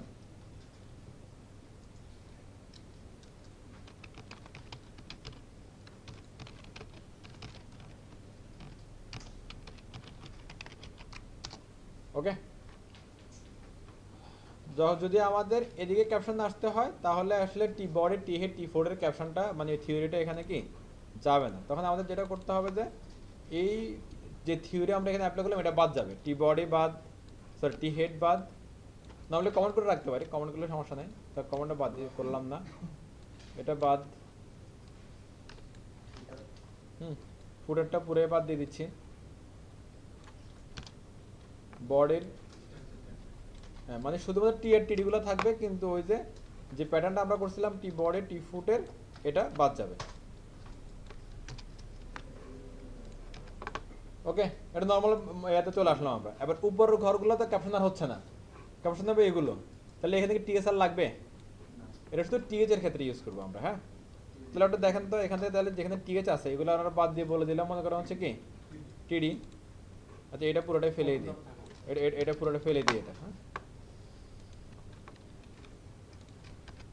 এই এবার আমরা এগুলার শুধু ক্যাপশন হিসেবে চাচ্ছি, এগুলাকে ক্যাপশন হিসেবে চাচ্ছি আমরা। তাহলে দেখেন প্রতিটা রোয়ের প্রথম সেলটা ক্যাপশন হচ্ছে না, প্রতিটা রোয়ের প্রথম সেল। তাহলে প্রতিটা রোতে রোতে যে প্রথম যে সেলটা আছে এটাকে বলে দেবো কি টিএচ। তাহলে এই ঘটনা শেষ। প্রতিটা রোতে যে প্রথম যে সেলটা এটাকে বলে দেবো কি টিএচ। টিএচ এবার মনে করেন যে এটা হলো মনে করেন যে নেমের ঘর, কথার কথা। হ্যাঁ, তাহলে এটা নেম বসালেন। এরপরের রোতে যে একই অবস্থা টিএচ টিএচ। তাহলে এটা মনে করেন নেমের পরে আসলে আপনার রেজিস্ট্রেশন নাম্বার। ওকে, এরপরে প্রথম রোতে পরের রোয়ের প্রথম সেলে আসলো মনে করেন যে কি ইমেল। ইমেল। ওকে, মানে আসলো, নাইস। এরপর লাস্ট যে রোডটা আছে মানে আগে থেকে রো থাকতে পারে আরো, সেইটার ফার্স্ট সেলে এসে কিছু একটা মানে মোবাইল লিখে দিলাম। আর হবে কি এটা টিএচ, এটা টিএচ। উপরে কি টিএচ দিছিলাম? না, দিই নাই। টিএচ এবং টিএচ। শেষ, ক্যাপশন শেষ আমাদের। দেন হয়ে গেছে, ঘটনা ক্লিয়ার। তাহলে এটা দিয়ে এবার এখানে সবার নাম চলে আসবে, এদিকে না স্যার, রেজিস্ট্রেশন চলে আসবে। আমরা টেবিলের মাঝখানে লেখাটাকে ভার্টিক্যাল করি। সেটা আপাতত এখানে হচ্ছে না, এখানে এতটুকুই শেষ। তার আগে তো নাকি বুঝাইলেন যে টেবিল থাকবে না নাকি? না না, এই যে এখানে ক্যাপশনটা যখন এখানে আসতেছে তখন এটা তো একটা রো এর মধ্যে নাই, আলাদা আলাদা রো এর মধ্যে। হ্যাঁ, তো এই জন্য বলছিলাম যে টেবিলের যে একটা ডাটা টেবিলের যে পেপার বুঝাইছেন যে মানে উপরের টেবিলটা। হ্যাঁ ওইটাই বলতেছে কি যে ডাটা টেবিলের যে প্যাটার্নটা, প্রথমে টি হেড আলাদা একটা অংশ, তারপর টি ফুট আলাদা একটা অংশ, তারপর টি বডি আলাদা একটা অংশ, এখান থেকে সেটা যাচ্ছে না আর। এই জন্য বলছিলাম যে টেবিলের যে ডাটা টেবিলের যে স্ট্রাকচারটা টি হেড বডি ফুটার ক্যাপশন যদি এই পাশে আসে তাহলে ওইটা আর কি হবে না। স্যার আমরা করবো না। জি, কোনটা করবো না? ওই যে উপরে যেটা থাকবে এটা হলো নর্মালি থাকবে। আবার যদি এরকম রিকোয়ারমেন্ট আসে তখন তো আর কিছু করার নেই, তখন বাদ। নর্মালি হচ্ছে উপরে যেটা থাকবে সেটা, এটা এটা হচ্ছে স্ট্যান্ডার্ড। তবে এটা চাইলে রিকোয়ারমেন্ট হলে করতে হবে। অনেক সময় হয় এরকম আসলে, তখন আসলে এত ডাটা থাকে না, পিছন দিকে কি এত ডাটা থাকে না। দেখেন নেম, এখানে আপনি কয়জন নাম লিখবেন এখানে, তখন ডাটাগুলো অ্যাকচুয়ালি কেমন হয় সিঙ্গেল সব।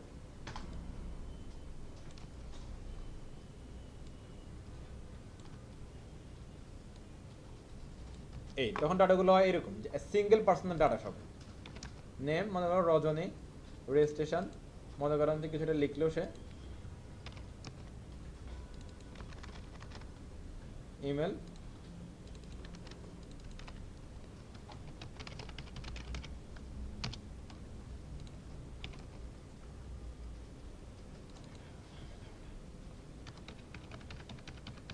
সিস্টেম অনুযায়ী অবজার্ভ হয়ে যাবে। হ্যাঁ দেখেন এটা হচ্ছে এভাবে লিখলে মূলত এইভাবে করে ডাটা, মানে এটা সিঙ্গেল পার্সোনাল ডাটা। এখানে কোন একটা পার্সন, সেই পার্সনের নাম, রেজিস্ট্রেশন নাম্বার, ইমেল আর মোবাইল আসে। কথা ক্লিয়ার? এগুলো হয় বাট সিঙ্গেল পার্সনের জন্য এরকম হয়। এটা বিশেষ করে সফটওয়্যারগুলোতে এরকম করে যে কোনো একটা পার্সনের ডাটাটা আলাদাভাবে দেখতেছে, তখন এইভাবে ডাটাগুলো কি আসে। কথা ক্লিয়ার? আর না হলে নর্মাল ডাটা হচ্ছে এভাবে শো করে, ডাটাবেস থেকে যে ডাটা হয় সেটা এইভাবে শো করে। আর এখানে মানে রজনী, সিয়াম, জেরিন, আরাবাদ এদের ডাটা যদি দেখে তখন এটা কি এভাবে আসে, সিঙ্গেল সিঙ্গেল আলাদা আলাদা হবে। আশা করি এটা নিয়ে আর কারো কোনো ঝামেলা নাই। ক্লিয়ার? এগুলো অফ করে দিলাম। হ্যাঁ, ওকে। হ্যাঁ হ্যাঁ, আমাদের তো আর কিছু আছে, দাঁড়ান একটু দেখি। স্যার এইচটিএমএল থেকে কালার করার কোনো সিস্টেম নেই? আপাতত নাই, আগে ছিল, ওগুলো বাদ দিয়ে দিছে। আচ্ছা এবার একটা সবাই কাজ করেন, আসেন এই যে লোকজন সবাই এদিকে দেখেন, সবাই W3 স্কুলে যান। W3 স্কুলে যে ফর্মটা একটু দেখেন, আপনারা আগে একটা দেখেন, তারপর আমি শুরু করতেছি। কালে কি হয়েছে ভুলে যায়, আজকে ফ্রেশ ভাবে নতুন করে শুরু করি। হ্যাঁ, W3 স্কুল HTML থেকে কি HTML ফর্ম একটু দেখেন, তারপর আমি বলতেছি। 10 মিনিট আপনারা চলেন, এটা আমরা অলরেডি বুঝে গেছি, তারপরে ট্রাই করি। হ্যাঁ, HTML ফর্ম সবাই একটু এইদিকে দেখেন, আমি একটু ধাপে ধাপে বিষয়গুলো বলে দিই। নর্মালি রিয়েল লাইফে যেটাকে আমরা কি ফর্ম বলি, যে কদিন আগে যে আদমশুমারি গেল, আদমশুমারিতে এন্ট্রি কারা কারা পাইছেন? সবার কি নাম উঠছে আদমশুমারিতে? আচ্ছা, যাদেরকে হচ্ছে তারা বাংলাদেশের নাগরিক মনে করা নাই তাদেরকে নাম নিয়ে নেয় আর কি। এবার আপনারা জানেন কে কে রোহিঙ্গা আর কে কে বাংলাদেশি। আচ্ছা, এখানে এরকম একটা ফর্ম ছিল ওদের, আমরা ওদের মতো করবো না আর কি, আমরা আমাদের মতো করবো। এখানে অনেক ঘর থাকে, লাইক নেম, তারপর এরকম এরকম অনেক ঘর থাকতে পারে। হ্যাঁ, ওকে। নর্মালি আপনাদের যে হচ্ছে যে আমাদের বিএডএম এর অনলাইনে ফিল আপ করছে, সেখানে এরকম অনেক ঘর আছে না? আবার এরকম হচ্ছে যে রিয়েল লাইফে অনেক জায়গায় এরকম ঘর তোর আছে। যেমন আমাদের এখানে যে একটা শিট দেওয়া ছিল আপনাদের, ওই যে প্রোফাইলটাও কিন্তু এরকম, যে হচ্ছে কিছু হচ্ছে যে টাইটেল আছে, টাইটেল অনুযায়ী আপনারা কি নাম টাম লিখেন।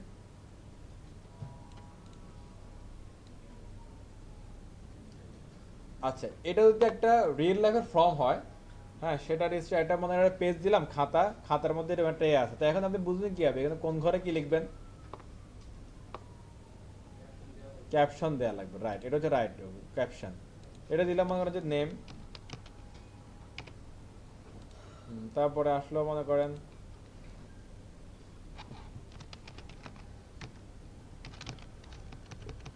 others name,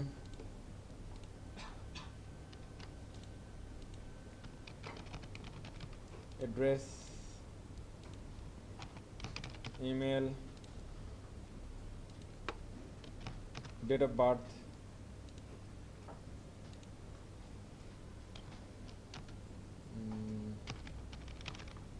মেসেজ, আর এখানে থাকলে মনে করেন সাবমিট। ওকে, তো যদিও রিয়েল টাইমে সাবমিট বলতে কিছু নাই, তাহলে সাবমিট করলে এটা একটু কি সাবমিট হয়ে যাবে। এই যে রিয়েল লাইফ বলি আর অনলাইন বলি, এই ধরনের যে সিনারিওগুলো আমরা দেখি, এগুলোকে বলা হয় ফর্ম। এগুলো কি বলা হয়? ফর্ম। তো ফর্মের মধ্যে কি হয় বিষয়টা আমরা বুঝি, কালকে বুঝছিলাম, আরেকটা একটু চেষ্টা করি। ফর্মের মধ্যে কিছু ফিল্ড থাকে যেগুলোকে আমরা বলি ইনপুট ফিল্ড। কি ফিল্ড? Input field. কেন ইনপুট ফিল্ড বলি? কারণ ওগুলোতে ইউজার ইনপুট দেয়, সেটা হচ্ছে আপনি কলম লিখে দেন আর কিবোর্ডে টাইপ করে দেন, সেটা হচ্ছে কি ইনপুট। এই ইনপুটটা যারা এই ফর্মের হচ্ছে কি ওনার অথবা অথরাইজ পারসন, তারা হচ্ছে ডাটাগুলো কালেক্ট করে। দেন এখানে কিছু বিষয় আছে, পুরোটা হচ্ছে ফর্ম। এই বক্সগুলো যেগুলো আপনার খাতা কলমে হোক বা ওয়েবে হোক, সেটা বলছে কি ইনপুট বক্স বা ইনপুট ফিল্ড। ইনপুট বক্স বা কি ইনপুট ফিল্ড, এগুলোতে আমরা যেগুলো দিই সেগুলো আসলে কি এই ঘরগুলোরা বলছে ইনপুট ফিল্ড বা ইনপুট বক্স। ইনপুট ফিল্ডের মধ্যে মনে করেন নেম, আমি কেমন নেম লিখলে মনে করা হচ্ছে কি কথার কথা বিএটিএম। ওকে, এখন এটা কি এই লিখাটা আমরা কি বলবো? এটা নর্মালি টেক্সট, কোথাও কন্টেন্ট, কিন্তু এখানে আসলে এটা আমরা বলবো হচ্ছে যে হয় ডাটা, ওকে, না হলে ভ্যালু। তাহলে দেখেন তো, ফর্মের মধ্যে আমরা কি দিই? ইনপুট দিই। ইনপুট ফিল্ডে কি দিই? ভ্যালু দিই। ওকে, ফর্ম কেন ইউজ করা হয়? ডাটা কালেক্ট করার জন্য ইউজ করা হয়, বা ভ্যালু বলে না, নর্মালি ডাটা কালেক্ট করার জন্য বলে। তাহলে আবার একটু বুঝেন জিনিসটা। ফর্ম কেন ইউজ করা হয়? ডাটা কালেক্ট করার জন্য ইউজ করা হয়। ডাটা কালেক্ট করার জন্য কিসের মাধ্যমে কালেক্ট হয়? ডাটা ইনপুট ফিল্ডের মাধ্যমে কালেক্ট হয়। ইনপুট ফিল্ডে কি থাকে? ভ্যালু থাকে। ফর্ম কেন ইউজ করা হয়? ডাটা কালেক্ট করার জন্য। ডাটা কীভাবে কালেক্ট করা যায়?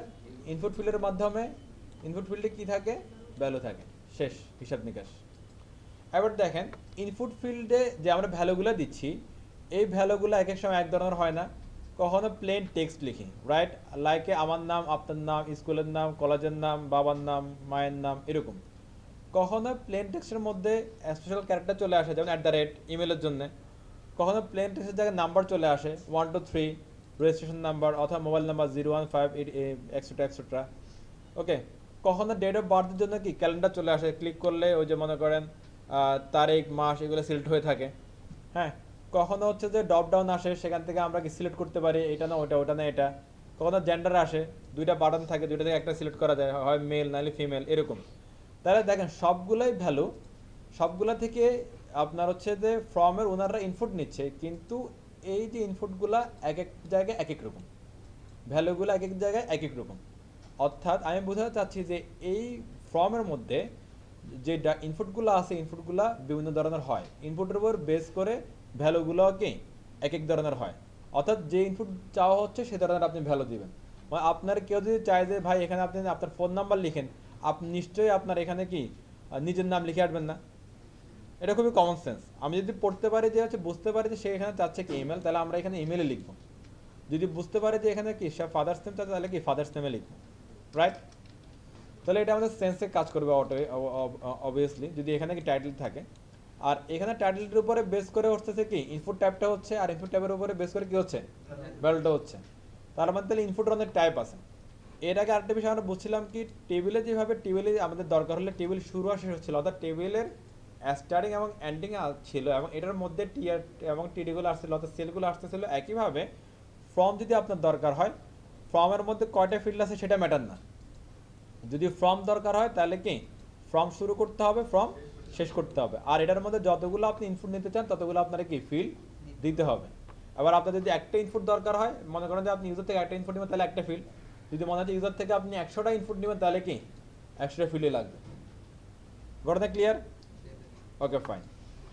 তাহলে এখন দেখেন তো এই যে নামগুলো আমরা দিলাম এখানে, হ্যাঁ, এগুলো এই ঘরগুলোকে বললাম কিসের উপর ডিপেন্ড করে, ইনপুটের উপর ডিপেন্ড করে। ইনপুটের উপর ডিপেন্ড করে আমরা ভ্যালু দিই। এবার আমরা আমাদের সেন্সের সাথে একটু কথা বলে চলেন, এইখানে টাইপগুলো কেমন কেমন হতে পারে। দেখেন এই যে নেম, নেমের এইরকম একটা ঘর কিসের মাধ্যমে আসবে, ইনপুটের মাধ্যমে আসবে।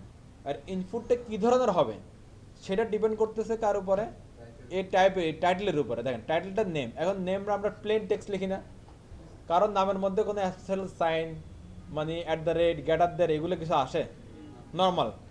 এই প্লেন টেক্সট যেগুলো আসে না এগুলোর টাইপ হচ্ছে টেক্সট। প্লেন টেক্সট যখনই আপনার দরকার হবে এটা টাইপ হবে কি টেক্সট। আর দেখেন ফাদার্স নেম, এটাও প্লেন টেক্সট না, এটাও টেক্সট। এড্রেস, এটাও প্লেন টেক্সট, তাহলে এটাও কি টেক্সট। প্লেন টেক্সট হলেই টেক্সট। এবার দেখেন তো ইমেল, ইমেলটা প্লেন টেক্সট না পুরোপুরি। ইমেলের মধ্যে আপনার কখনো কি হাইপেন আসতে পারে, কখনো @ আসতে পারে, হ্যাঁ, এরপরে স্পেশাল ক্যারেক্টার আসতে পারে, আবার 1 2 3 সাথে এবিসিও আসতে পারে, ঠিক আছে না, মিক্সিং ব্যাপার আছে। তাহলে নিশ্চয়ই একটা কি আলাদা ধরন আছে। এই ইমেলের জন্য যে ধরনটা আমরা দিব বা যে টাইপটা দিব ইনপুটের সেটা হচ্ছে কি ইমেল। ইমেলের জন্য টাইপ হচ্ছে email. Because of HTML A maximum জিনিস হচ্ছে কি মিনিংফুল, এই জন্য এরা এগুলো মিলে রাখছে।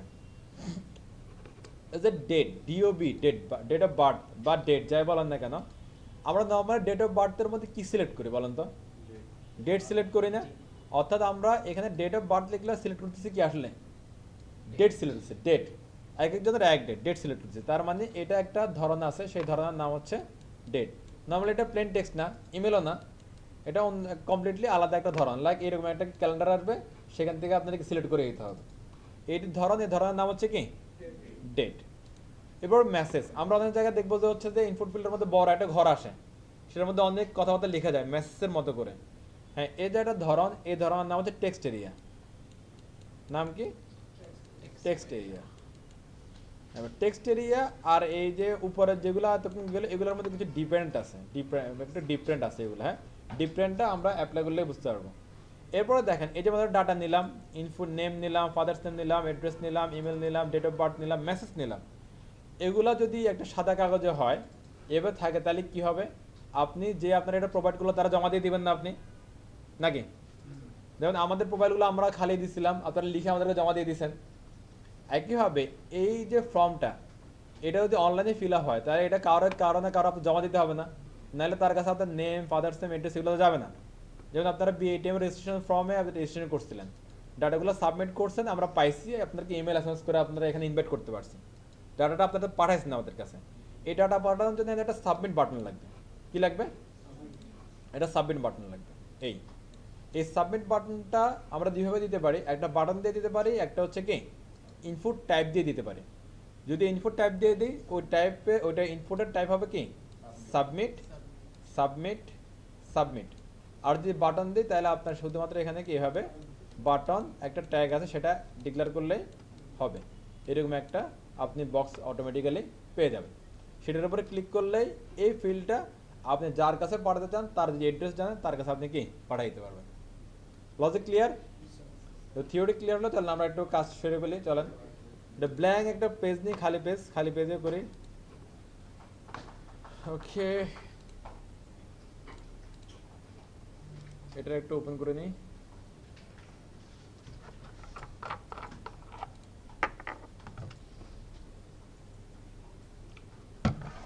তো বলবেন ওকে।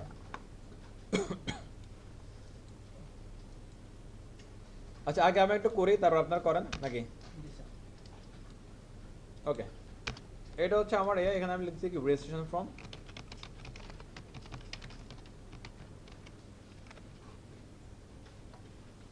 ওই যে ফর্মের মধ্যে ডাটা একটা নিই আর 10টা নিই, আমাদের কি লাগবে? অবশ্যই কি লাগবে বলেন তো? ফর্ম লাগবে। ওকে, নাইস। ফর্ম ট্যাগের ওপেনিং আছে, ফর্ম ট্যাগের এন্ডিং আছে বা ক্লোজিং আছে। ওকে, এরপরে এটার মধ্যে আমরা যতগুলো ডাটা চাইবো বা ইনপুট নিতে চাইবো ততগুলোর জন্য একটা করে কি লাগবে? ইনপুট ফিল্ড লাগবে। ওকে, অ্যাপ জমা করে প্রথমে আমি নেম নিব। নেম, এর নেমটা থাকবে কিসের মধ্যে? লেভেলের ভিতরে। হ্যাঁ, এটা হচ্ছে অ্যাজ এ ক্যাপশন হিসেবে আমরা লেভেলের মধ্যে দিয়ে দিচ্ছি। স্যার লেভেলের মূল কাজটা কি? ওই যে ক্যাপশন, এই আর কিছু না।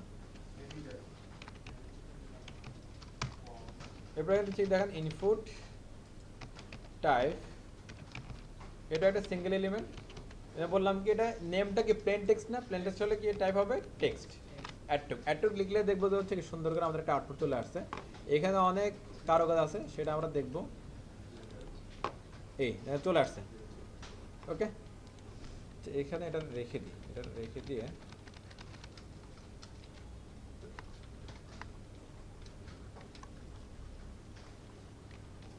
নতুন একটা ফাইল ক্রিয়েট করে নিচ্ছি আমি। ওকে, মানে আগের টেবিলটা থাকলো আর কি। ওকে, দেখা যায় সবাই দেখতে পান? ওকে, এবার আমরা আরেকটা নিয়ে আসবো। আরেকটা নিয়ে এসে একটা এইচআর দিয়ে দিই। নর্মালি দুইটা লেভেল ইনপুট একসাথে পাশাপাশি দিলে কি হয় দেখছেন কেউ? দিয়ে না, এগুলো পাশাপাশি চলে আসবে দেখেন। কারণ হচ্ছে যে কি বলেন তো, এগুলো ইনলাইন এলিমেন্ট, রাইট? এখন আমি পাশাপাশি চাচ্ছি না, তাহলে আমি এখানে একটা ঝামেলা বাঁধাই দিব, আপাতত একটা এইচআর দিয়ে দিই। তাহলে একটা ঝামেলা হয়ে গেল, এরা নিচে চলে আসলো। এরা বললাম নেম, এটা বলতেছি মানে ইমেল। তাহলে টাইপ হবে কি ইমেল।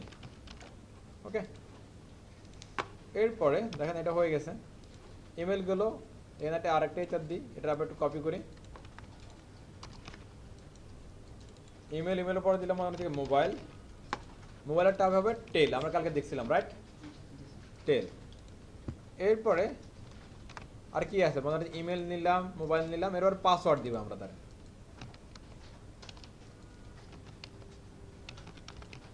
পাসওয়ার্ড। আচ্ছা, আমরা যে হচ্ছে বিভিন্ন সাইডে পাসওয়ার্ড দিই, ম্যাক্সিমাম সাইডে এরকম না যে লেখার সময় দেখা যায় না? আচ্ছা, এই যে আপনার একটা নির্দিষ্ট একটা ফরম্যাটে এটা আসতেছে, নর্মালি প্লেন টেক্সটগুলো যদি লেখা যায়, ওই পাসওয়ার্ডের মধ্যে প্লেন টেক্সট লিখি আর ওই স্পেশাল সাইন দিয়ে নাম্বার দিয়ে কম্বিনেশন করে লিখি, যাই করে দেখা যায় না এগুলো। এগুলোর কারণ হচ্ছে যে ওই পাসওয়ার্ড লেখার যে ঘরটা বা যে ইনপুট ফিল্ডটা, এটার টাইপটাকে হচ্ছে যে পাসওয়ার্ড। আমরা যে কোনো একটা ইনপুট ফিল্ডের টাইপ দিই পাসওয়ার্ড, সেখানে আপনি যাই লিখেন না কেন এগুলোকে ডট ডট ডট ডট আকারে উঠবে, ওই লেখাটা কি নর্মালি আর দেখা যাবে না। কথা ক্লিয়ার? ওকে, আমি ওগুলো একটু ফাঁকা করে দিয়েছি বোঝার জন্য আর কি। হ্যাঁ, একটা আউটপুট আসে দেখেন, এই যে নেম, ইমেল, মোবাইল, পাসওয়ার্ড। চারটা আমরা লিখলাম, চারটার মধ্যে চারটা আমরা কি ধরানো শিখে গেলাম। এরপরে দেখেন আমরা কি এই যে আমাদের অনেক জায়গায় আমরা শুধু এই রেজিস্ট্রেশন নাম্বার লিখি, অনেক জায়গায় অনেক সময় এনআইডি কার্ডের নাম্বার লিখি, অনেক ধরনের নাম্বার লিখি। সবসময় তো আমরা মোবাইল নাম্বার লিখি না, তাই না? তাহলে অন্য যে ধরনগুলো আছে, মানে অন্য যে নাম্বারগুলো আছে, এগুলোর জন্য আমরা কি লিখবো? এটা লিখলে শুধু আমরা কি পাচ্ছি? ইনপুট টাইপ টেল মানে কি টেলিফোন, মানে নাম্বার, মোবাইল নাম্বার বা টেলিফোন নাম্বার। এই ধরনটা দিয়ে আমরা শুধু টেলিফোন নাম্বার পাচ্ছি। এখন দুনিয়া থেকে শুধু আমাদের টেলিফোন নাম্বারই চাওয়া হয়, আর কিছু চাওয়া হয় না। আমাদের কাছে পোস্টাল কোড চাইতে পারে না। তাহলে ওই ধরনের নাম্বারের জন্য টাইপ কি হবে বা কি ধরনের টাইপ আমরা লিখবো সেটা একটু দেখে চলে। হ্যাঁ, ডিস্ট্রিক্ট, তারপর হচ্ছে কি উপজেলা, তারপরে পোস্ট কোড এরকম থাকে না, সেগুলো সেক্ষেত্রে আর কি। হ্যাঁ, কিসের ক্ষেত্রে? আচ্ছা, ওগুলা কি হবে? ওটা আসতেছে দাঁড়া। এরপর ইমেল, এখানে আমরা বললাম কি মনে করেন পোস্ট কোড। তাহলে এটা হচ্ছে একটা নাম্বার না, এটা পোস্ট কোড। নর্মালি আমাদের দেশে কি হয়, নাম্বারিতে, আমাদের দেশে কোনো কিছু নাই, বাইরের কান্ট্রিতে চেঞ্জ হয়, বাট আমাদের দেশে সবই নাম্বার। এই ধরনের নাম্বারের জন্য আমরা টাইপ ইউজ করব নাম্বার। কি ইউজ করব, নাম্বার। তাহলে দেখেন আমরা কটা শিখলাম, 1টা 2টা 3টা 4টা 5টা, মানে এগুলো রেগুলারই লাগবে, এরকম 5টা আমরা অলরেডি করে ফেললাম। দেখেন একটু সেভ দিলাম, আউটপুটে আসলাম। এই একটু কারো কোনো সমস্যা আছে? সিম্পল না জিনিসটা? প্লিজ একটু তুলেন সবাই, তোলার পর আর একটু প্যাঁচ লাগাবো না।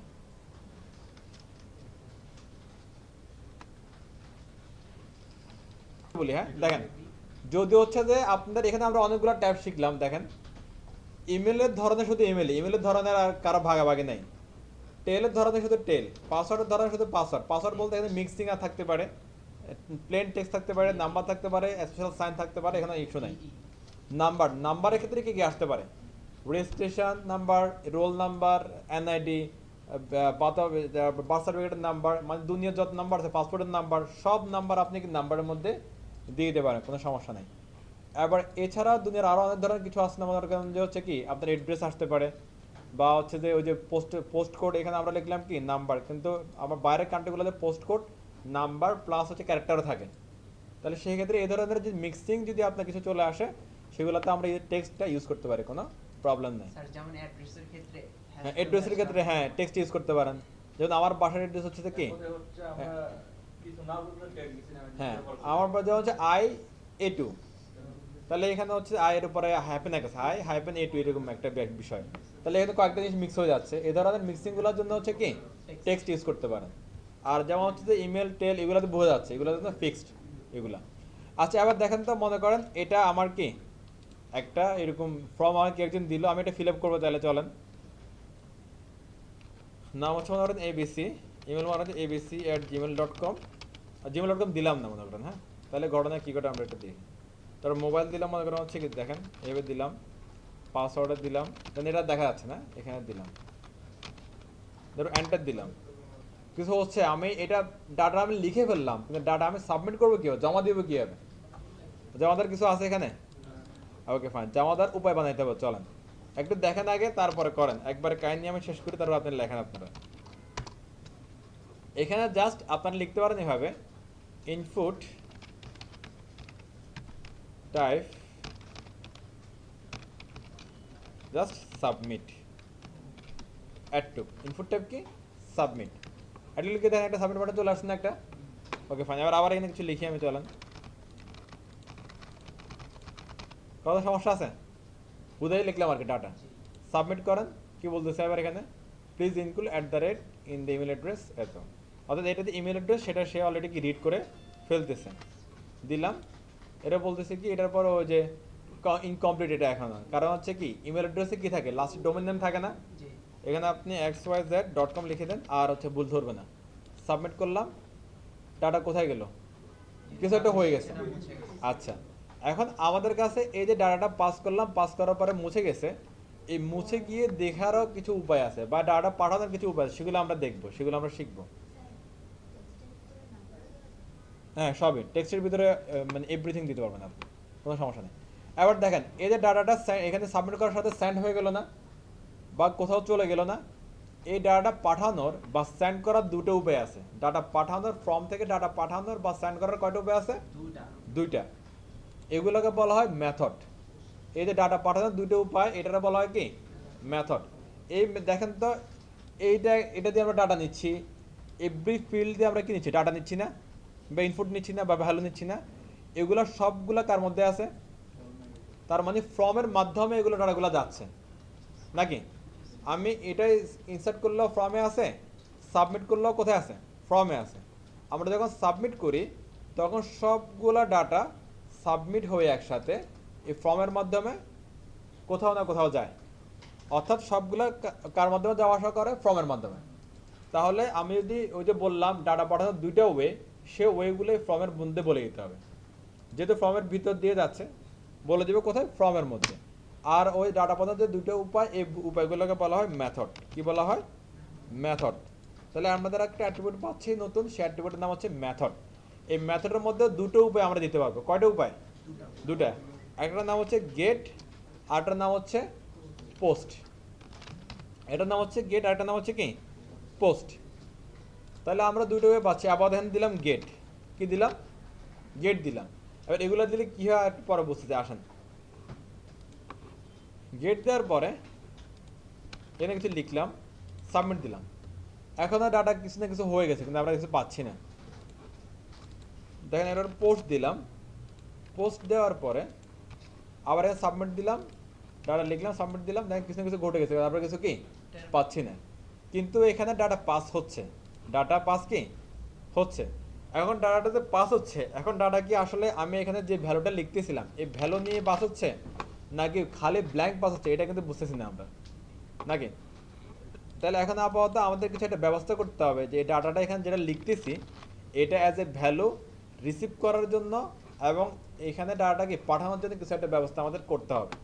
এই ব্যবস্থাটার নাম হচ্ছে যে প্রতিটা ইনপুট টাইপকে আপনার এক একটা নাম দিতে হবে। প্রতিটা ইনপুট টাইপকে কী করতে হবে, একটা নাম দিতে হবে। দেখেন এখানে আমার এই যে ফর্মটা, এই ফর্মের সবগুলা কি একটা করে টাইপ আছে, সিঙ্গেল টাইপ আছে সবগুলা, মাল্টিপল থাকতে পারে না। যেমন এটা এইরকম হতে পারে না, এটা নেম, এটা ফাদার্স নেম, তাহলে দুইটা টেক্সট হয়ে গেল না, এটাও টেক্সট এটাও টেক্সট, এটা মাল্টিপল আরও আসতে পারে। এখন আমার সার্ভার কীভাবে বুঝবে এটা ইউজারের নাম, এটা ইউজারের বাবার নাম, এটা ইউজারের ইমেল, এটা সার্ভার বুঝবে কীভাবে?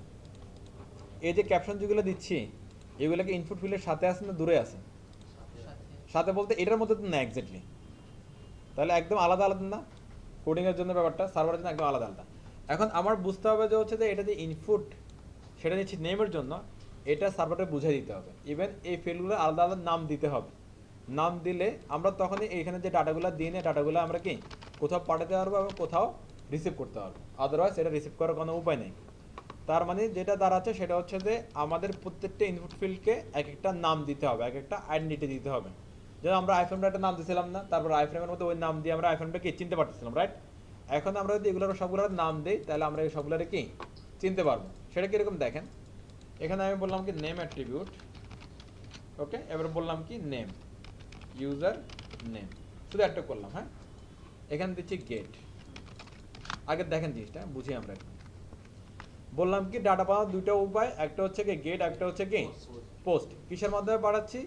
মেথডের অ্যাট্রিবিউট ইউজ করে পাঠাচ্ছি। মেথড অ্যাট্রিবিউট ইউজ করে কার মাধ্যমে পাঠানো হচ্ছে? ফর্মের মাধ্যমে পাঠানো হচ্ছে। মানে আলটিমেটলি সব ডাটা যাচ্ছে কিসের মাধ্যমে? ফর্মের মাধ্যমে। কি ওয়ে ইউজ করে? গেট মেথড ইউজ করে, গেট মেথড ইউজ করে। আচ্ছা, এবার দেখেন আমি এটা রিফ্রেশ করি একটু, আসতেছি দাঁড়ান। এখানে আমি বললাম কি মিস্টার অ্যান্ড মিসেস, বা আমার নামই বললাম যেহেতু অলরেডি চলে আসছে।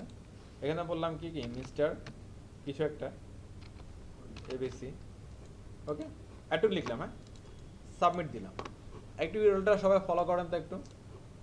User name equal to know one আসছে, কিন্তু ইমেলটা কি আসছে এখানে? আচ্ছা, এরপরে আমি এখানে দিলাম পোস্ট, সেটাই দেখাচ্ছে। আবার এখানে আমি কিছু লিখতেছি, মানে আবার মিস্টার মিস লিখলাম, এখানে কিছু লিখি, সাবমিট করলাম। এটা একটু বাদ দিই, আবার আসে মিস্টার মিসেস, এখানে কিছু লিখলাম, কিছু একটা লিখলাম,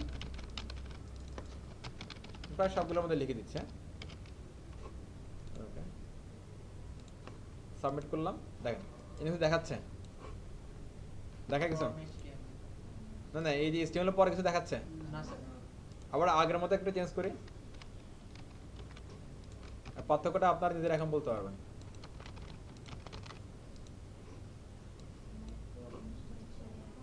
তাহলে কি বুঝলেন? রাইট, আমরা যদি গেট মেথড ইউজ করে ডাটাটা পাস করে দেই, ডাটা পাঠাই, তাহলে হচ্ছে যে ইউআরএল ডাটাগুলো সবই দেখা যাবে। আর যদি হচ্ছে যে কি পোস্ট মেথড ইউজ করে পাঠাই তাহলে ইউআরএল ডাটাগুলো দেখা যাবে না। দেখেন তো আমরা যে এখানে মনে করেন ফেসবুকে যখন লগ ইন করি আইডি পাসওয়ার্ড দিই না, ইউআরএল লেগে আইডি পাসওয়ার্ড, আমাদের আইডি পাসওয়ার্ডগুলো দেখা যায়? যায় না। তার মানে এটা কিসের মাধ্যমে যাচ্ছে? ডাটাগুলো পোস্টের মাধ্যমে যাচ্ছে। যদি হচ্ছে দেখা যেত তাহলে এটাকে গেটের মাধ্যমে আমরা বুঝতে পারতাম। ওকে, এটা করলে একটা, তাহলে আমরা একটা অ্যান্সার পেয়ে গেছি। আমি যদি আবার রিপিট করি, আমাদের সব ডাটাগুলো থাকবে হচ্ছে ফর্মের মধ্যে। এই পুরো ফর্মের ডাটা যদি আপনারা কি একসাথে পাস করতে হয় তাহলে এখানে একটা কি লাগবে? ইনপুট টাইপ সাবমিট অথবা একটা সাবমিট বাটন লাগবে, সেই সাবমিট বাটনে ক্লিক করলে পুরো ফর্মে যত ডাটা থাকবে সেগুলো ফর্মের মাধ্যমে কি কোথাও না কোথাও যাবে। এই কোথাও না কোথাও যাওয়ার জন্য আমাদের একটা দুইটা মেথড ইউজ করতে হয়, একটা হচ্ছে হয় মেথড মেথড না হলে কি পোস্ট। গেট মেথডে ডাটা যদি পাস করি তাহলে এখানে ডাটা ইউআরএল কি ডাটা দেখাবে, গেট মেথডে ডাটা পাস করলে ইউআরএল ডাটা কি দেখাবে, আর পোস্ট মেথডে পাঠালে ইউআরএল ডাটা কি দেখাবে না। এটুকু আমরা পেলাম। করা হয় সব জায়গায়। সব জায়গায় পোস্টে ইউজ করা হয়, যদি আমরা শেখার জন্য গেটে ইউজ করতে পারি আপাতত। এবার এটা গেলে একটা প্রশ্নের উত্তর আমরা পাইলাম, একটা পর্যন্ত ক্লিয়ার। এবার দেখেন তো আমি এখানে গেট ইউজ করতেছি, এই দুইটার মধ্যে পার্থক্য কি একটা বুঝেন তো একটা সবাই। এই দুইটা লাইনের মধ্যে ডিফারেন্সটা কোথায়? এখানে নেম আছে, এখানে নেম নাই। আচ্ছা, এবার এটারও কারণ আপনারা কেন ইউজ করতেছে এটা বুঝে যাবেন। এখন দেখেন আমি এখানে লিখতেছি মনে করি মিস্টার অ্যান্ড মিসেস, হ্যাঁ, এখানে লিখলাম আমার এবিসি, ডাটা সাবমিট দিচ্ছি। এখানে কি কি পাচ্ছি? ইউজারের user name equal to mister and missus, ABC পাচ্ছি। না স্যার, কারণটা কি বলেন তো? ওটার নাম দেয়া আছে। তাহলে কি বুঝতেছি আমরা, আমাদের ইনপুটের ধরন অনেক হতে পারে, কিন্তু এই যে ইনপুট ফিল্ডগুলো যে ইউজার যে ডাটাগুলো দিচ্ছে না, এই ডাটাগুলা ইউআরএল দিয়ে পাস করার জন্য প্রতিটা ডাটাকে একটা করে কি দিতে হবে, প্রতিটা ইনপুটকে একটা করে কি দিতে হবে, নাম দিতে হবে। নেম দিতে হবে, নেম। এই নেমের ভিতরে মিনিংফুল কিছুটা লিখবেন, যেটা দেখে যেন আপনি বুঝতে পারেন যে কি ধরনের ডাটা যাচ্ছে। এখন আমি যদি এখানে এইভাবে লিখে দিই হাবিজাবি, হ্যাঁ, এরপর যদি এখানে ডাটা পাস করি, তাহলে দেখেন তো কি ইকুয়ালটি কি যাচ্ছে, বোঝার কোনো উপায় আছে? হাবিজাবি যাবি এগুলোটা হাবিজাবি, হাবিজাবি এগুলোটা হাবিজাবি, তাহলে তো হবে না। এখানে মিনিংফুল কিছু একটা লিখতে হবে। হ্যাঁ, এটা কি হচ্ছে নর্মালি আমি দেখেন আবার মিনিংফুল কিছু একটা লিখলাম, এটারে আবার রিফ্রেশ করলাম, আমি এখানে কি মিস্টার আমার নাম লিখলাম মনে করেন, তাহলে দেখেন user name equal two Noman, তাহলে বিষয়টা মিনিংফুল হচ্ছে না? আচ্ছা, তাহলে দেখেন তো এটা আমার ইনপুট ফিল্ড, রাইট? ইনপুট ফিল্ডে কি দিচ্ছি, ডাটা দিচ্ছি বা ভ্যালু দিচ্ছি, ভ্যালুটা পাস হচ্ছে, ইউআরএল এর মাধ্যমে কি হচ্ছে, পাস হচ্ছে। এখন তো তাহলে ইউজার নেমটা কি করতেছে অ্যাকচুয়ালি এখানে, যেটা আমি নেম অনুমতি নিলাম ইউজার নেম, এটা আসলে কি করতেছে, এটাই ভ্যালুটা ক্যারি করতেছে। কি করতেছে? ভ্যালুটা ক্যারি করতেছে। এরকম না বিষয়টা, মনে হয় আপনার কাছে একটা পানির বোতল আছে, সেই বোতলে আপনি পানি রাখতেছেন, এরকম তো বিষয়টা। ওকে, এবার এই পানির বোতলকে দুনিয়া সবাইকে দেখতে একরকম, একরকম হয় না? একইভাবে এই ইনপুটের টাইপের মধ্যে যে নেমগুলো দিব না, এই নেমগুলো এক এক রকম হবে। সেটা ডিপেন্ড করবে কার উপরে বলেন তো? এইখানে যে আমার ক্যাপশনটা আছে না, সেই ক্যাপশনের উপরে ডিপেন্ড করে এখানে মিনিংফুল কিছুটা লিখবেন। যেমন আমি যদি এখানে লিখে দিই কি ফাদার্স নেম, এরপরে এখানে যদি আসি, যদি লিখে দিই আমার কাছে মিস্টার খান, মিস্টার লিখলাম, হ্যাঁ, সাবমিট করেন। তাহলে ইউজার নেম ইকুয়াল টু কি মিস্টার খান, ফাদার্স নেম ইকুয়াল টু কি মিস্টার হক। তাহলে খুব সিম্পলি বোঝা যাচ্ছে জিনিসগুলো। তাহলে হচ্ছে নেমটা কি করতেছে, ডাটাটা ক্যারি করতেছে। তাহলে এখন দেখেন তো আমার এখানে একটা ইনপুট ফিল্ড আছে, এখানে ইনপুট ফিল্ড আছে, আবার আরও অনেক ইনপুট ফিল্ড থাকতে পারে। তাহলে সব ইনপুট ফিল্ড যেটা থেকে আমরা ডাটা চাইবো, ইউজার ডাটা যেটা দিবে সেটা আমরা নিব, রিসিভ করব। তাহলে আমাদের কি লাগবে, একটা ক্যারিয়ার লাগবে না একটা? সবাই ক্লিয়ার? এই ক্যারিয়ারটা কি অ্যাট্রিবিউট দিয়ে আমরা অ্যাপ্লাই করব, নেম অ্যাট্রিবিউট দিয়ে। আর সেটার মধ্যে একটা কি থাকবে, মিনিংফুল একটা কিওয়ার্ড থাকবে। আবার দেখেন তো আমি এখানে ইউজার নেমটা এভাবে লিখছি, এখানে কোনো স্পেস দিই নাই। আপনারা স্পেস দিবেন? আপনারা স্পেস দিবেন না, এখানে কোনো হাইপেনও দিবেন না, ঠিক আছে? জাস্ট এখানে কি দিবেন, হয় আপনি এখানে আন্ডারস্কোর দেন, আদারওয়াইজ আপনি এখানে ক্যামেল কেস লিখেন। ক্লিয়ার কথা? ওকে, হয় আন্ডারস্কোর দিবেন, না হলে ক্যামেল কেস দিবেন, হয় আন্ডারস্কোর না হলে ক্যামেল কেস, আর কিচ্ছু না। কথা খেয়াল রাখবে? জি স্যার। ওকে ফাইন, আমি আপাতত আন্ডারস্কোর দিলাম, এটা ভালো লাগে আমার কাছে। তাহলে আমি সবগুলোতে এইভাবে দিয়ে দিই, একটা একটা করে নেম দিয়ে দিই। চলেন, কনসেপ্ট সবাই বুঝতেছেন? প্লিজ কনসেপ্টটা বুঝতে হবে সবাইকে। হ্যাঁ, ইমেল, তো আমি এখানে বললাম যে হচ্ছে কি ইউজার ইমেল, এখানে বললাম যে মনে করেন নেম ইউজার মোবাইল, এখানে বললাম হচ্ছে কি নেম ইউজার পাস, এখানে বললাম হচ্ছে কি user post code. That's it. এটুকু যদি বলি তাহলে আমার এখন সব ডাটা পাস হবে। হ্যাঁ, মিস্টার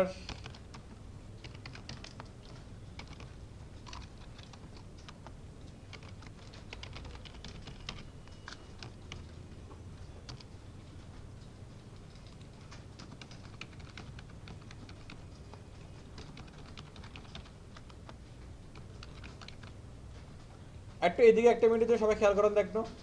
আমি সব ডাটা দিলাম এবং সাবমিট করলাম।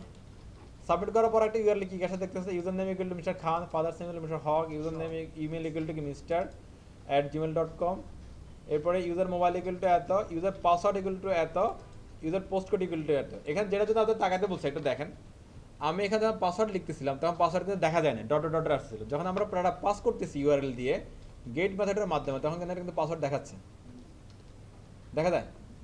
আচ্ছা, এবার যদি মনে করেন আমরা যেসব ওয়েবসাইট অ্যাপ্লিকেশন মনে করেন যে অপারেশনে চলে যাবে, ওগুলো যদি আমরা গেট মেথড ইউজ করি তাহলে এখান থেকে কিন্তু যে কেউ আপনার ইউআরএল থেকে খুব সহজে আপনার পাসওয়ার্ড বা অন্য অন্য সেন্সিটিভ ইনফরমেশনগুলো নিয়ে যেতে পারবে।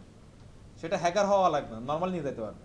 এগুলো কিন্তু হিস্ট্রিতে কিন্তু আমাদের ডাটা কিন্তু থেকে যায়, হিস্ট্রি ক্যাশ এগুলো আমাদের ডাটা থেকে যায়, সেখান থেকে কিন্তু তারা বের করে নিয়ে যেতে পারে। এই জন্য আমরা যখন অপারেশনে যাই কোনো একটা অ্যাপ্লিকেশন তখন সেখানে আর গেট মেথডটা আমরা কি ইউজ করি না। এখন আপাতত শেখার জন্য আমরা এটা ইউজ করতেছি। হ্যাঁ, তাহলে একটু কাজ আমরা করতে পারবো না সবাই? ওকে ফাইন, একটু কোড করে ফেলেন। এরপরে গেটার মেথডে আরেকটু একটা ডিফারেন্স আছে, সেটা আমি বলে দিচ্ছি সেটা। তাহলে কালকে হোমওয়ার্ক কি এইগুলা দিয়ে বা আরো কিছু ইউজ করে টেবিলের ভিতরে সুন্দর করে একটা ফর্ম বানিয়ে নিয়ে আসবেন, একটা রেজিস্ট্রেশন ফর্ম বানিয়ে নিয়ে আসবেন একটা। হ্যাঁ, ওকে, তো ঠিক আছে, ভিডিও অফ করতেছি। আর আপনারা কারো ইস্যু না থাকলে বের হতে পারেন, আর যাদের ইস্যু আছে বসেন, আমি দেখে দিচ্ছি। ওকে।